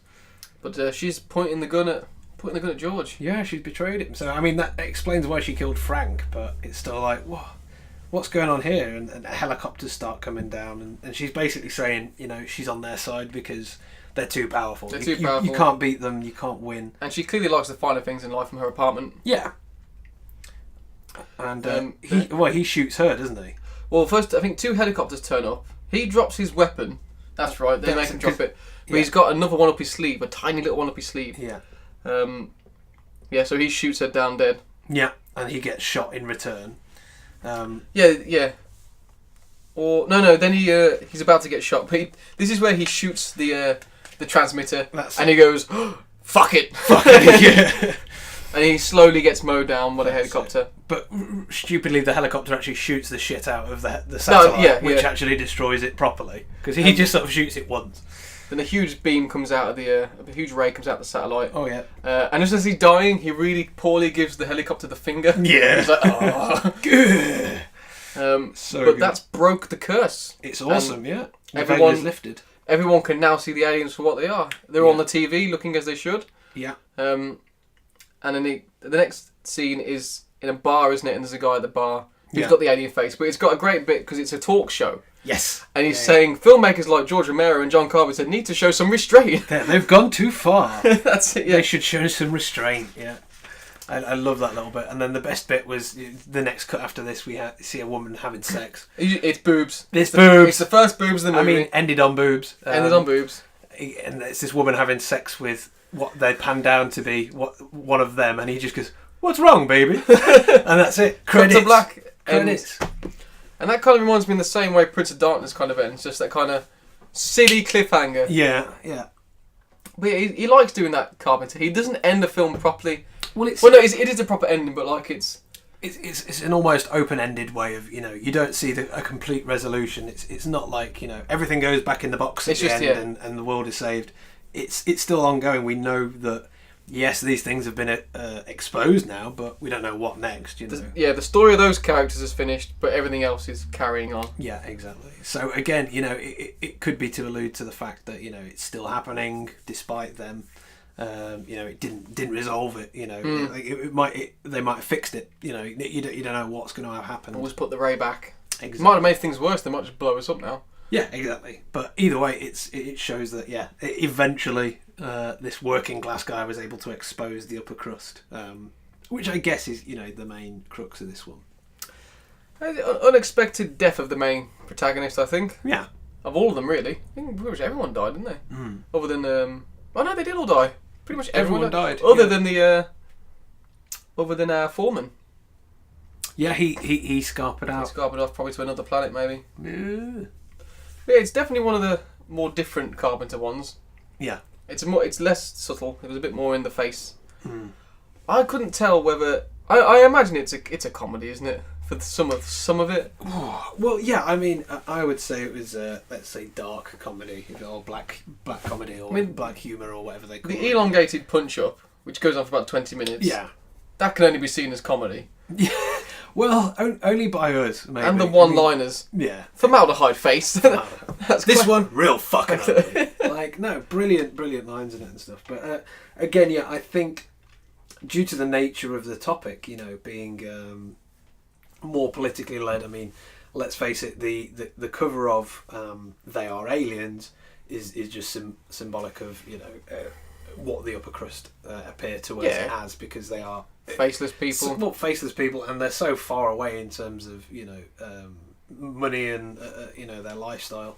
They are almost aliens. They might as well be another race. Yeah, so it is good symbology in that way. But I mean, to present the film as, let's say, it's tearing into society in a way, saying yes, it's a film, but it's reflective of the world as it actually is. This is what media does. This is what advertising does.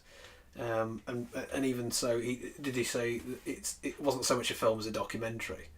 It was. I'm sure Carpenter said at some point, when they were making it, it's not. It's a social commentary, isn't it? Yeah, exactly. It's more. Obviously, it's a fictitious thing, but in terms of what takes place is real on a certain level. And it's the kind of film that he could remake every 10 years, because he does. And that one guy mentions that this happens at the end of every century. But it's the kind of thing that Charlie Brooker's doing now with Black Mirror. Yeah. So you could easily do a remake where it's just people looking at their mobile phone rather than, that kind of consumerism, rather than being rich. Well, it almost is. They've all got the iWatch, haven't they? That's true, yeah. And again, it is. Yeah, all these people have this accessory, albeit a teleporter. It's a very fancy-looking thing, And again, obviously, that's the whole point of it, is that these faceless bastards. Directly represent the upper class, and all they're involved with is money, rising status, and anyone that will join them and further their cause, they're willing to let in on that lifestyle. And it's exactly as the world is, and like you say, this whole reoccurring, every century or whatever. That's why for me this film is quite timeless, because it will always be relevant. There'll always be the downtrodden. Yeah, exactly. And like you say, Black Mirror, it's. You can watch that. I mean, obviously for people of, like, say, our generations that grew up having analog things, having tape players. I do miss them. Yeah, records, cassettes, and then seeing this digital wave come in and sort of change everything. Everything is on a device you carry around all the time. You sleep next to it. You don't go for a shit without it. If you do, it's a really long, boring thing these days. If I take my Nintendo Switch, I tend to leave the phone upstairs. Well, exactly. But this is what I mean, though. It used to be there used to be a book in the toilet. You'd refer to it as a library. Now you go in and it's the digital media suite plus toilet. Well, I mean, to give a live example, we're just sat in your attic with a laptop, which is connected to the internet through. I mean, when we were younger, Wi-Fi wasn't a thing. You couldn't have internet unless it was plugged anywhere away from a landline, because you'd need to directly be plugged in. There wasn't no such thing. You'd have to be. I don't even know how we would make a radio show. We wouldn't. That's the whole point. Like, if we did, it would be the crappiest recording on like an 8-track fucking thing. It would be, sound quality would be terrible, and even up to, let's say, maybe 10 years ago, we wouldn't have been able to afford to buy one of these things, these magical rigs of gorgeous audio decibels for so cheap. It was a good microphone. It was a good microphone. Yeah, I mean, but that's the thing, we going from what we've seen in our lifetime of development of the internet, of Facebook, of social media, of all this crazy shit. It used to be that if you went out the front door, no bugger knew where you were. That was it. You would either have a voice machine, if you did, like a tape thing that would go, yeah, I'm not in, so tough shit, I'll talk to you when I can.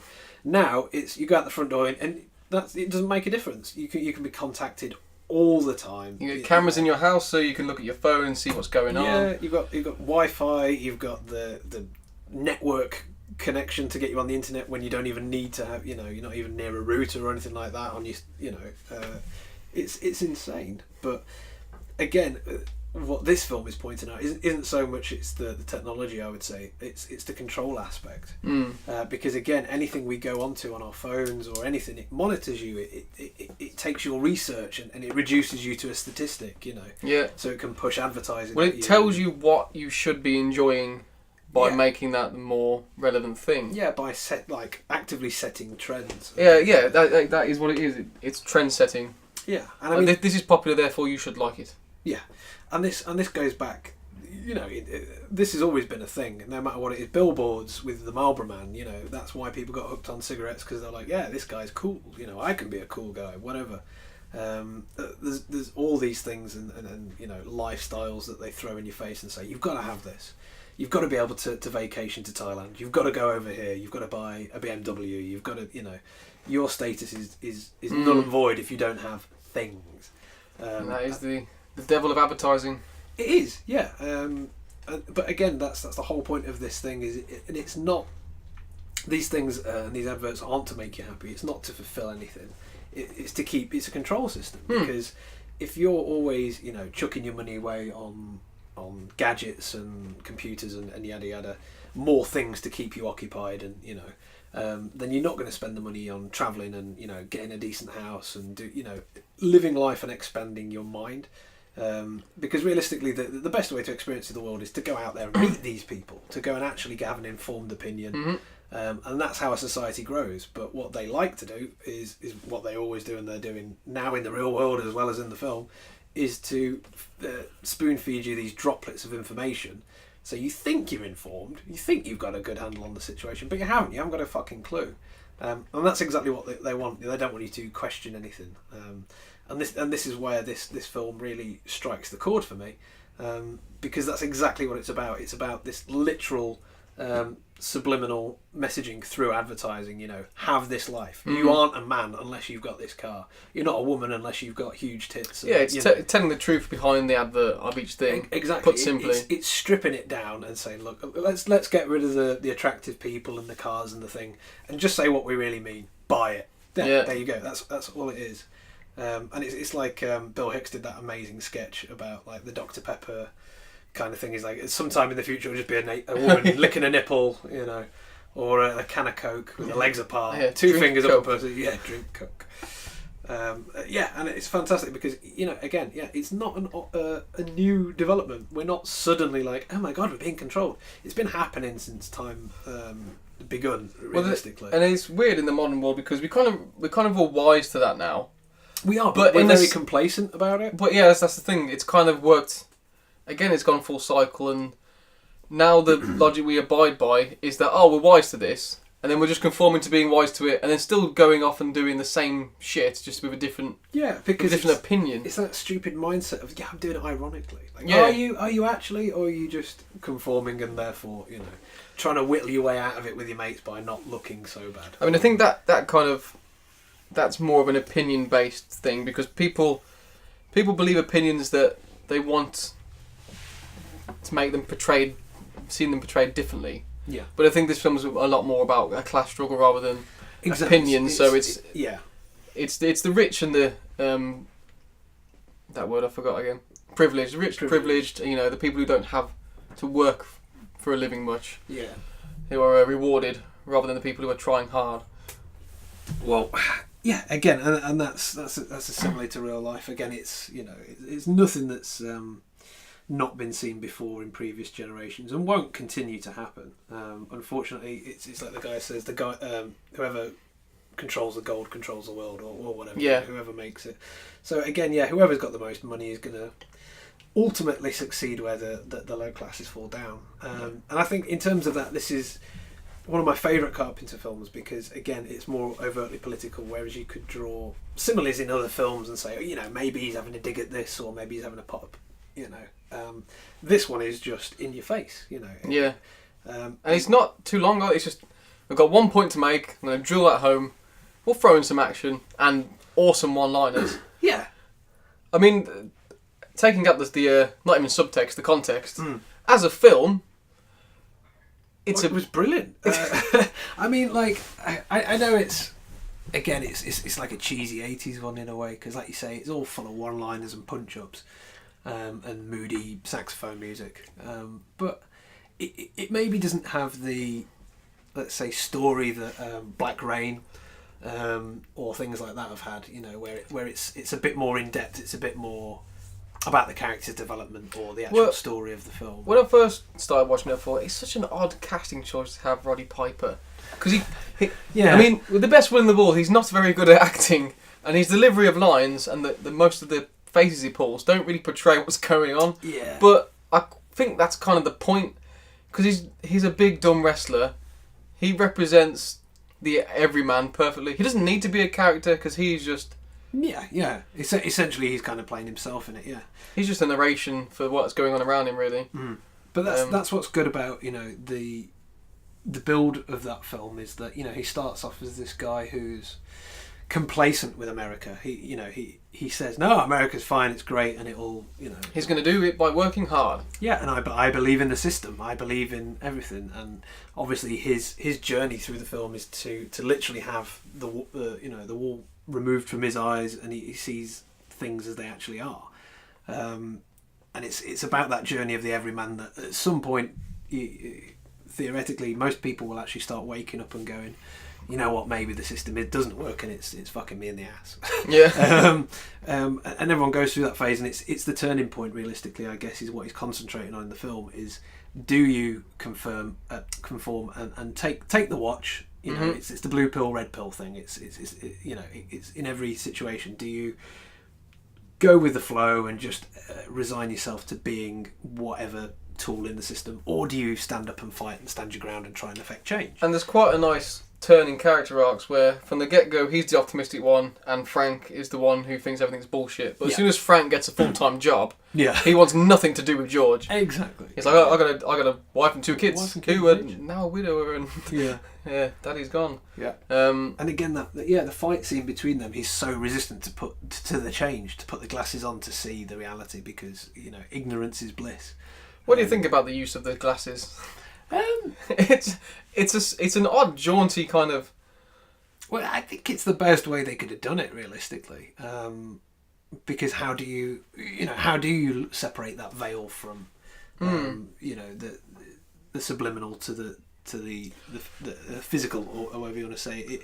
If it was modern, they'd do it through iPhone cameras. Well, yeah, I mean, he'd have an implant, right? He'd have an app. A little fucking chip in his head or something like that. But I mean, it's the only other way, let's say, than being hypnotised or, drinking a magic potion that suddenly reveals things as they are. That's the only way. But to be able to switch between them, it has to be a physical object that you can actually remove. So I guess they probably did it the best way that is possible, for an audience to be like, okay, I get it. Because it's got to be. And it looks cool. It looks cool as fuck. Yeah. I mean, like, it's just simple. It's just that's how that works. Yeah, I didn't really see the need for the whole we've got contact lenses bit now, because it's like, well, that doesn't even make an inference on the rest of the film, because it's over after that point. You've only got 10 minutes and then the film's done. So. I suppose if they went to the alien place, they wouldn't need the glasses, maybe? I don't know. I guess it's, because they do, because if they were wearing the glasses, everyone would be like, hey, these guys are wearing those glasses. But the guy who was the foreman, he's not an alien, he's just a rich guy now. So but he can't see who is and who isn't, can he? Of course, because when he came up to them, he was like, I'm glad you guys are here. Yeah, exactly. So he doesn't even realistically know that they're aliens at this point, potentially, if he hasn't seen them for their true face value. Well, he did see the big time-travelling portal thing. Well, yeah, exactly. No, he knows the technology exists and shit, but he hasn't seen them. Yeah.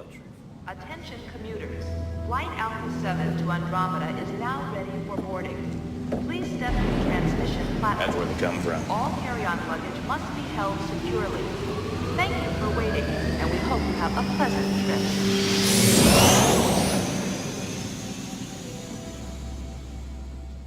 Which again is another allude to the fact that, like, as they say, ignorance is bliss. He's in the dark about it, but he's profiting. He's got money in his back pocket, so why should he care? So again, even the characters that at first glance are probably a bit wooden and 2D, you're like, what?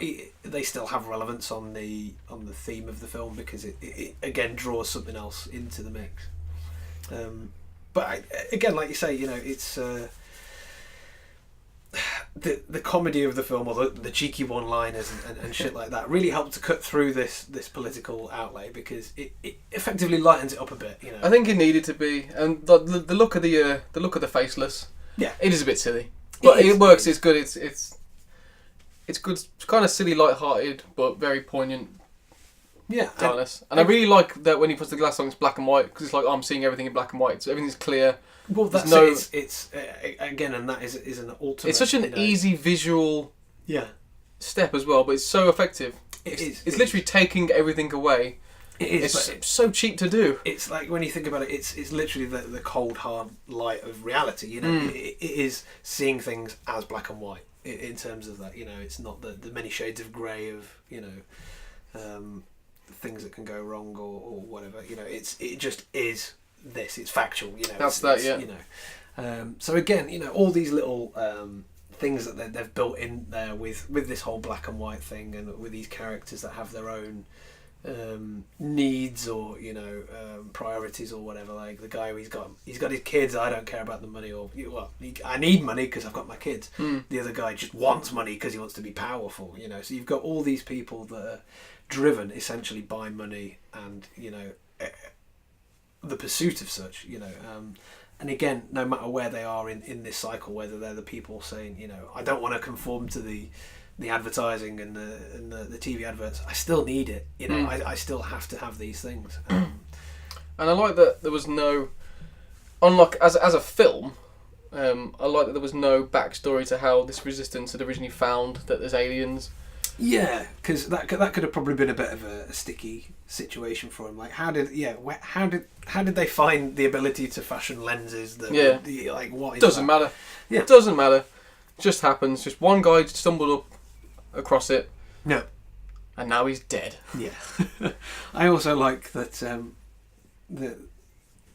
what's his name? Gilbert, Professor Leahy, just seems to like knocking about churches. Yeah, yeah. He does. He's very church bound. Yeah. But you know, there was lots of little bits in this that obviously bemoan these facts that struck a chord with me, but sorry, whilst I remember one scene where they're having a shootout in the alleyway. It's our man from Die Hard again. It's the Chinese guy with the long moustache. Yes, he's in it for a split second. Yeah. Same as he turns up in Big Trouble in Little China as well. He possibly when he's in Black Rain. Black Rain, yeah. The rain was black. But yeah, he just seems to turn up in everything we watch. Yeah. A split second was like, there he is, there he goes. Yeah. My favourite actor. John Carpenter favourite. But that's what I mean. Yeah. All as much as I love the satirical side of it, let's say. It was just all these little Carpenter-esque things, like, you know, having these guys and having the recurring characters in it, having the sudden EKG meter in it again that they've ripped from another film. I don't know if they were making this the same time as because Prince of Darkness was 86, was it? Or was it 87? It's a year. I know it was before Big Trouble. Yeah. Let's have a quick look. Flicking through. 87 Prince of Darkness. Damn it. So this is it. So this is a year after. 1987. Yeah. How long? Look at that. That's a wad of notes. That's a wad of notes. Doing it old school. Yeah. This it might have been filmed around about the same time. Well, this is what we were saying with the Slimer in a can flubber from Prince of Darkness. It's very Ghostbusters-esque, and if you're saying they had the EKG meter as well, yeah, they were probably just like, can we just borrow some of these? What year was Ghostbusters though? Oh, well, Furious Typing will find that out. 84. 84. Wow. Oh, okay. That's a good looking film for 84. I still love those. I still love the originals. But yeah, I mean, just all these little things that are thrown in there, like little nods and winks to other franchises, let's say, or whatever, whether he meant to or not. It doesn't. Even if they are kind of from other films, it still feels like Carpenter. Yeah, but that guy can do whatever he wants. Yeah, and I even like Roddy Piper in this film. I mean, I know he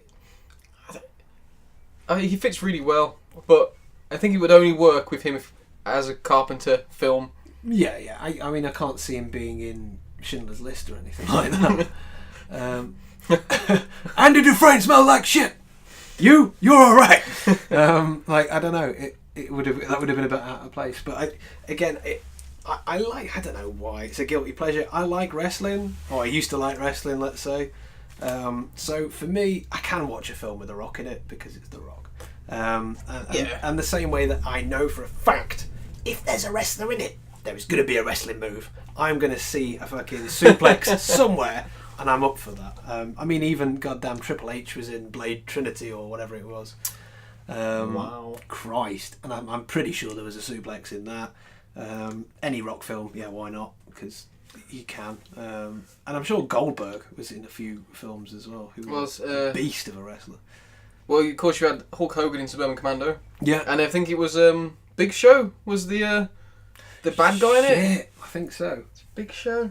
Yeah. And now even we've got Dave Bautista in Guardians of the Galaxy. That's right. But I don't think I've seen him drop an elbow or anything yet. So he's done some jumps. Jumps. But I love that guy. Again, it's like these people that coming out of that, and you think, God. When I heard it was Dave Bautista, I was like, okay, I can see he's going to be muscly, but he's a freakingly big man. He is a giantess. He's actually quite a good actor. He's at the start of the new Blade Runner. But this is what I mean. I was kind of taken aback. I was like, well, I've seen the guy wrestle and shit, and as much as they all get in the middle of the ring and go, I had sex with your sister and I'm gonna beat you up. I mean, he's not a hillbilly, but I think that was more Stone Cold. But he's an actor. He's in films now. Acting, thank you. I think he has a podcast. Yeah, well, probably. But I mean that again, they're all nuts wrestlers. Let's face it. Like they all go through a stage of beating on their wives or killing their families and then killing themselves. Naming no names. I'm stereotyping a bit there, but yeah. Well, no, yeah, this is one or two of them. But yeah, I mean, I kind of like it because again, for me, I like this sort of shit. It's a good laugh. It doesn't take itself too seriously, which is wrestling to a T. It's effectively men's soap opera, Yeah. It's just a bit of fun, and I think that's what people like Roddy Piper bring to the film is that bit of carefree. He's gonna get rough and tumbled, and he's gonna look after himself. You're not too worried he's gonna get beaten up.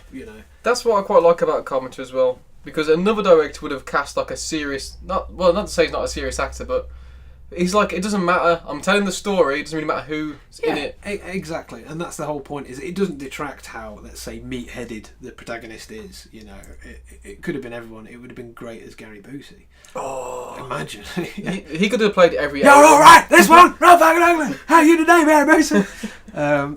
Oh Christ, he should be in every film. Screw it. But yeah, that's what I mean. Is it doesn't essentially matter that it was Roddy Piper, but I think he was good enough as any other. No, I can't really see it as anyone else. No, yeah. Yeah. It's just I'd have never heard of him as an actor before. I guess. I'm not sure if he's done anything else. He's done loads. I had a look, yeah, and I think he's dead now. Oh. Poor Roddy. I think I have to confirm that. I think he died 2 years ago. Yeah, 2015. Shitter. Well, that's another one gone. But yeah. Again, I think it was a banging film. I really enjoyed it. Yeah, there was a lot going on there in terms of there was the score, which is always good. Some good, I don't say good performances, but some good, but let's say bonding between the characters in terms of again they're in punch up equals friends. Performances that wouldn't fit in any other film but a Carpenter film. Yeah, but they're A class in a Carpenter film, and I really like some of the visuals. Like there's a lot of use of flares and low light. Yeah. And I just like to look at that. No, it was good. Again, he loves the low light situation, shadows, and playing with the lighting, which always makes it super moody. There's always a bit of smoke and fog in the distance, and I think the effects were really good for this one. Stepped up. I mean, obviously, Prince of Darkness had bugger all going on in the way of effects. I think that was a little bit overlonged with not a lot going on. No, too many characters, maybe. Yeah, a little bit too dense. But this one, yeah, fantastic in terms of I say they hold up in a way. The effect of the faceless bastards. They look cool. I mean, they look good. It genuinely looks like, oh crap, the veil's been lifted. You can see them. Oh god, they're all shiny and wet and what is that? But I think they look great, aided by the fact they're in black and white most likely, which was not only a sensible move for the effects, but a good one thematically. Yeah, and you get the kind of shots of one of them on the phone, like in the bank. And it's kind of silly, but at the same time kind of creepy. It kind of borders that line of being, that's really weird. Yeah. And that looks like a Muppet kind of thing. And I quite like as well that this is one of the Carpenter films that doesn't focus on a group. Yeah. So there's like two main protagonists and then they. Yeah.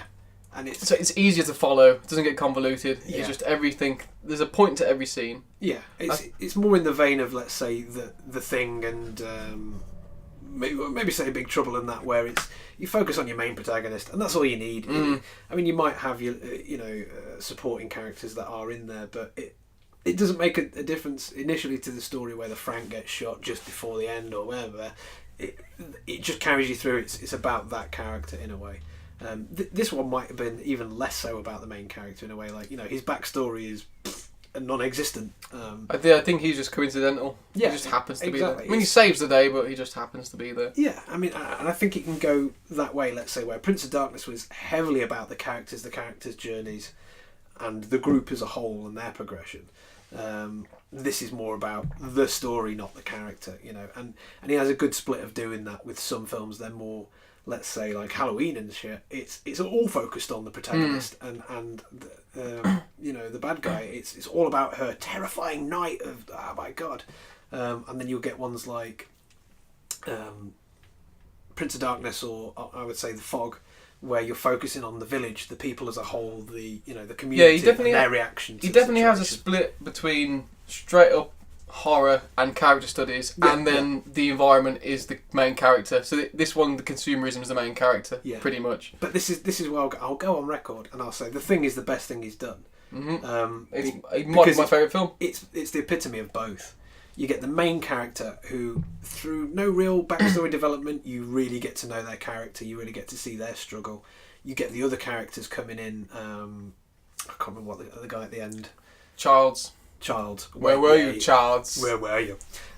Like, you even get developed on his end, and actually some fantastic acting through him. And that whole last scene that's debated on 4chan and everywhere. For I don't know, Reddit. Maybe I picked the wrong one there.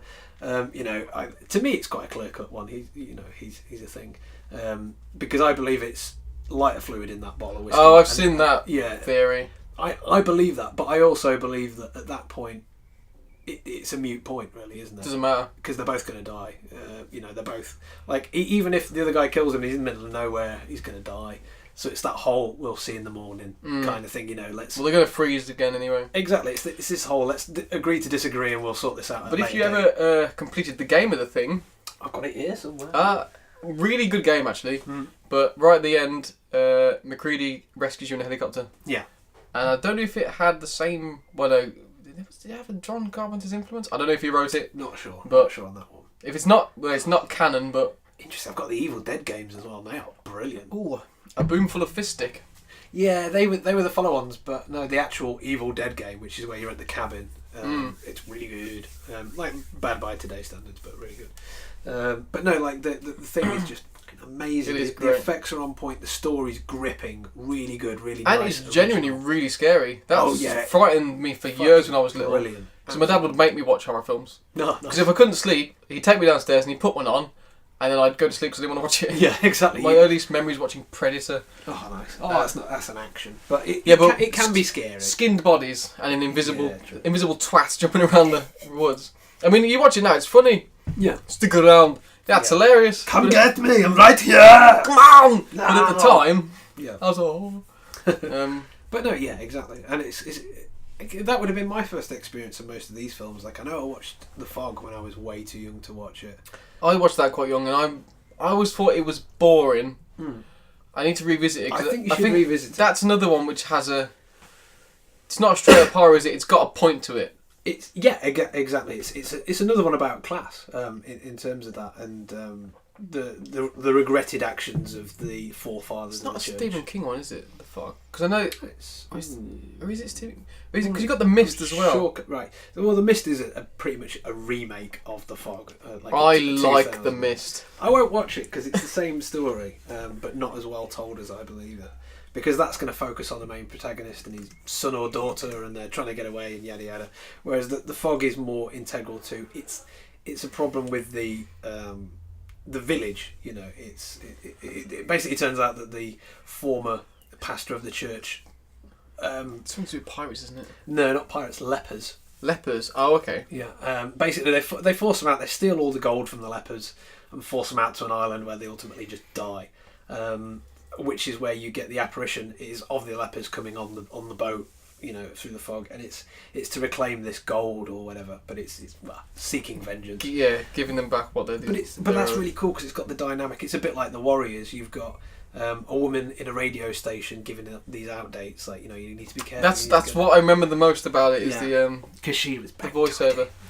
She was quite an attractive actress, I remember, and that was a great film because that again has these lines of, you know, you've got potential protagonists, but all these individuals experiencing different aspects of it, and it all culminates to rather a good ending, in my opinion.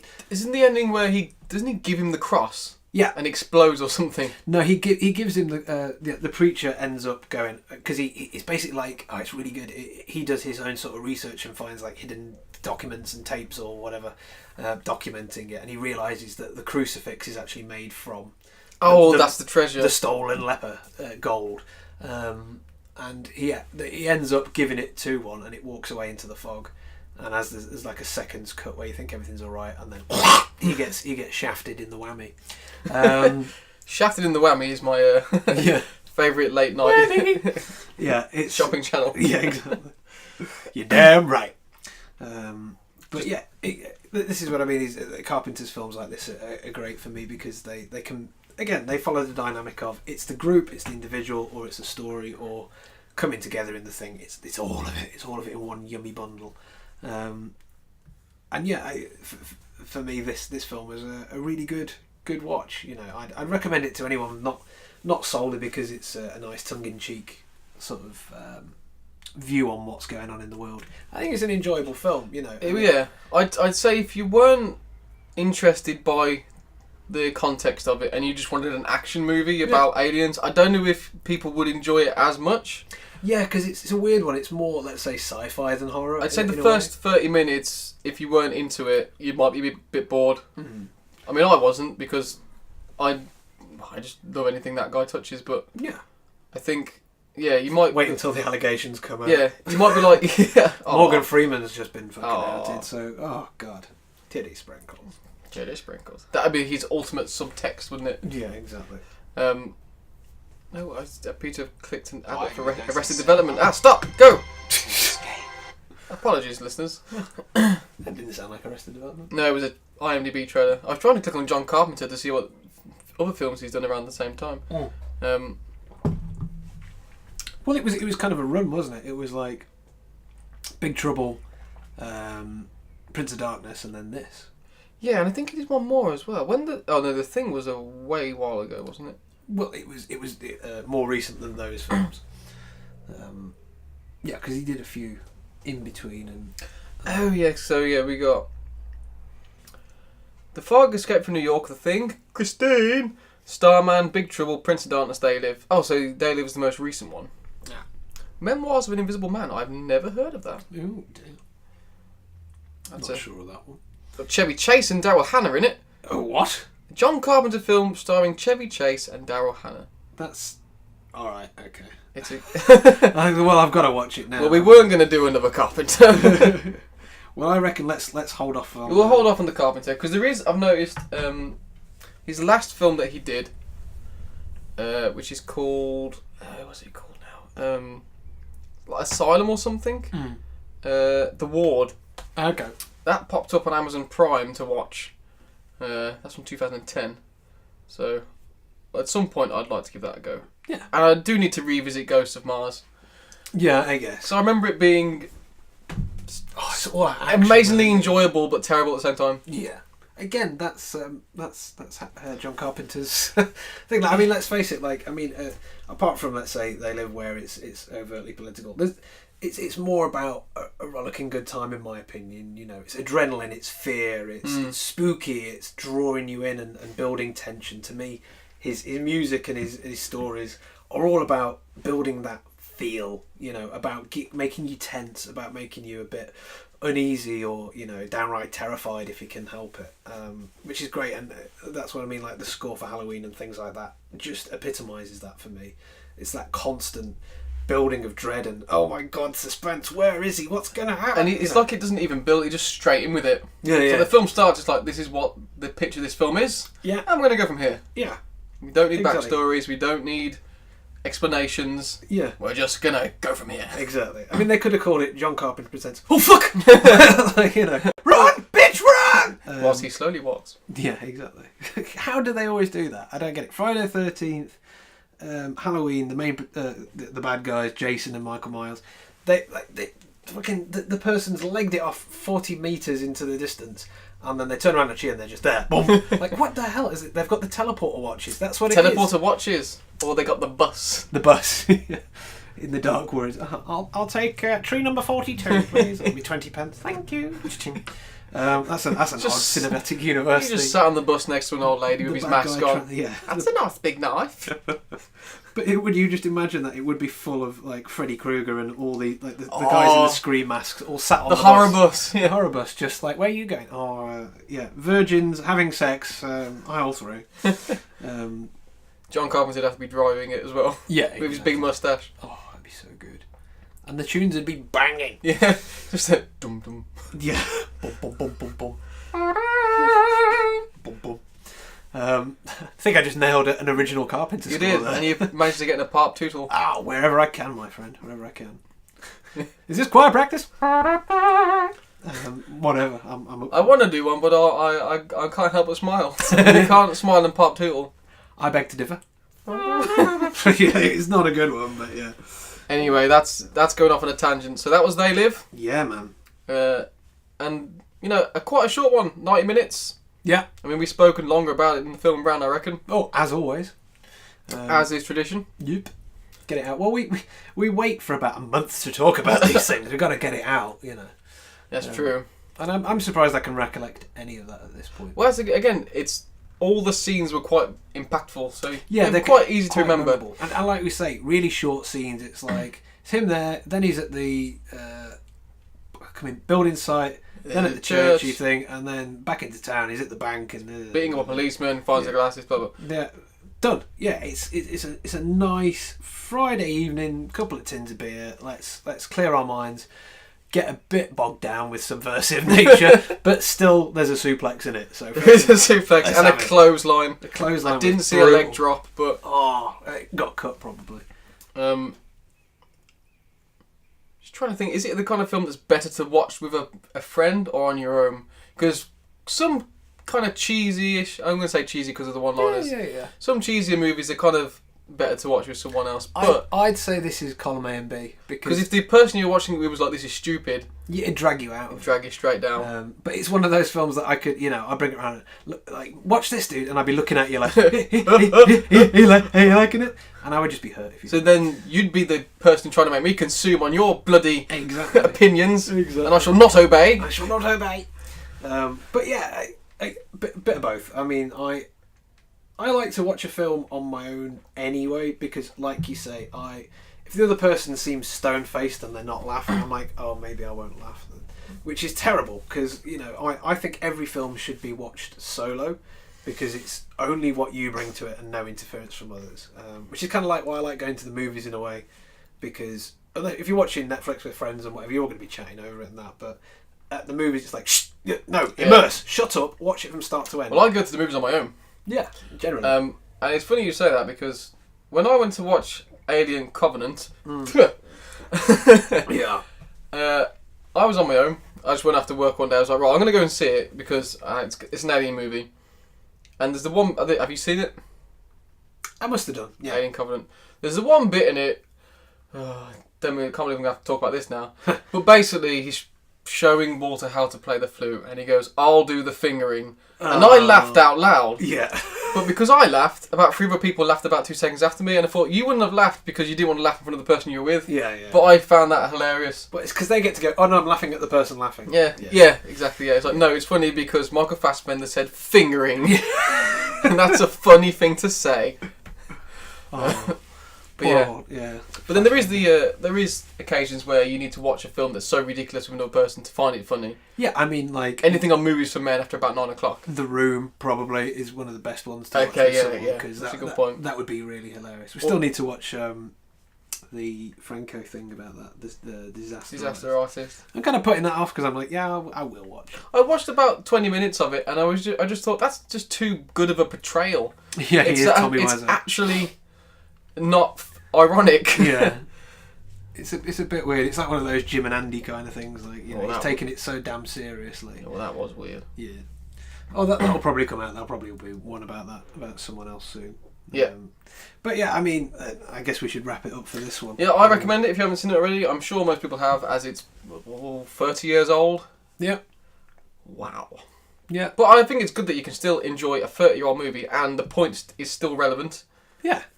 And it's sad that all the things that it was parodying and making a point about still exist. Yeah, exactly. Haven't grown out of it in 30 years. That's why I say it's timeless. You know, I reckon this is gonna just getting worse. Yeah, well, we're spiraling the fucking plug hole. Let's face it. But it's going to be relevant in another 10 years. You know, everything repeats every century. So, as that guy said. Yeah, so I reckon we're good on this one. It's going to stand the test of time. It'll probably get remade really badly. I hope not. With fucking Colin Farrell in it or some shit like that. He'll have James Corden as the glasses. Yeah, he'll have like the jaunty voices on the glasses, and it'll be The Rock. I don't mind The Rock, but he should not be remaking Big Trouble in Little China, which apparently he's doing. Oh no! Why? Why? Let's not talk about it because I won't. Of all the things they should do, it should be a sequel to Big Trouble in Little China. Well, they've done the comic books. I've read one of those and it's quite good, but yeah, no, you don't remake Carpenter films. No, because I mean the original actor is still with us and still making films. He's still fucking awesome. I mean, he was great in that. Was it Hateful Eight? Hateful Eight, brilliant. Horse shit. I pay no attention to him. Horse shit. Yeah. Right. Go on then. Yeah, banging film. Give it a watch. Yeah, excellent. And we'll be back next time with a film we haven't decided on yet because I think we need to not be spontaneous and consider one that we both haven't seen. Yes. Which actually I hadn't seen this one. I haven't seen any of these films to date, so... I think I'd seen the first. No, I hadn't seen Black Rain. Hadn't seen Shin Godzilla. Nope. Annihilation. I hadn't seen... Oh, so what was a new one? So I'm talking absolute shit because I didn't see any of them either. No, that's the whole point. We haven't seen any of these things. So we're going in fresh. We're not being persuaded by you, the media, or anyone else. You know, it's our own opinions. Mm-hmm. And like I say, hopefully you guys don't mind listening to it too much. No. Cheers for the one American subscriber. But yeah, I guess we'll see you next time. Yeah, Terrari bit. Your place. I'd rather not do that. I'm afraid I must insist.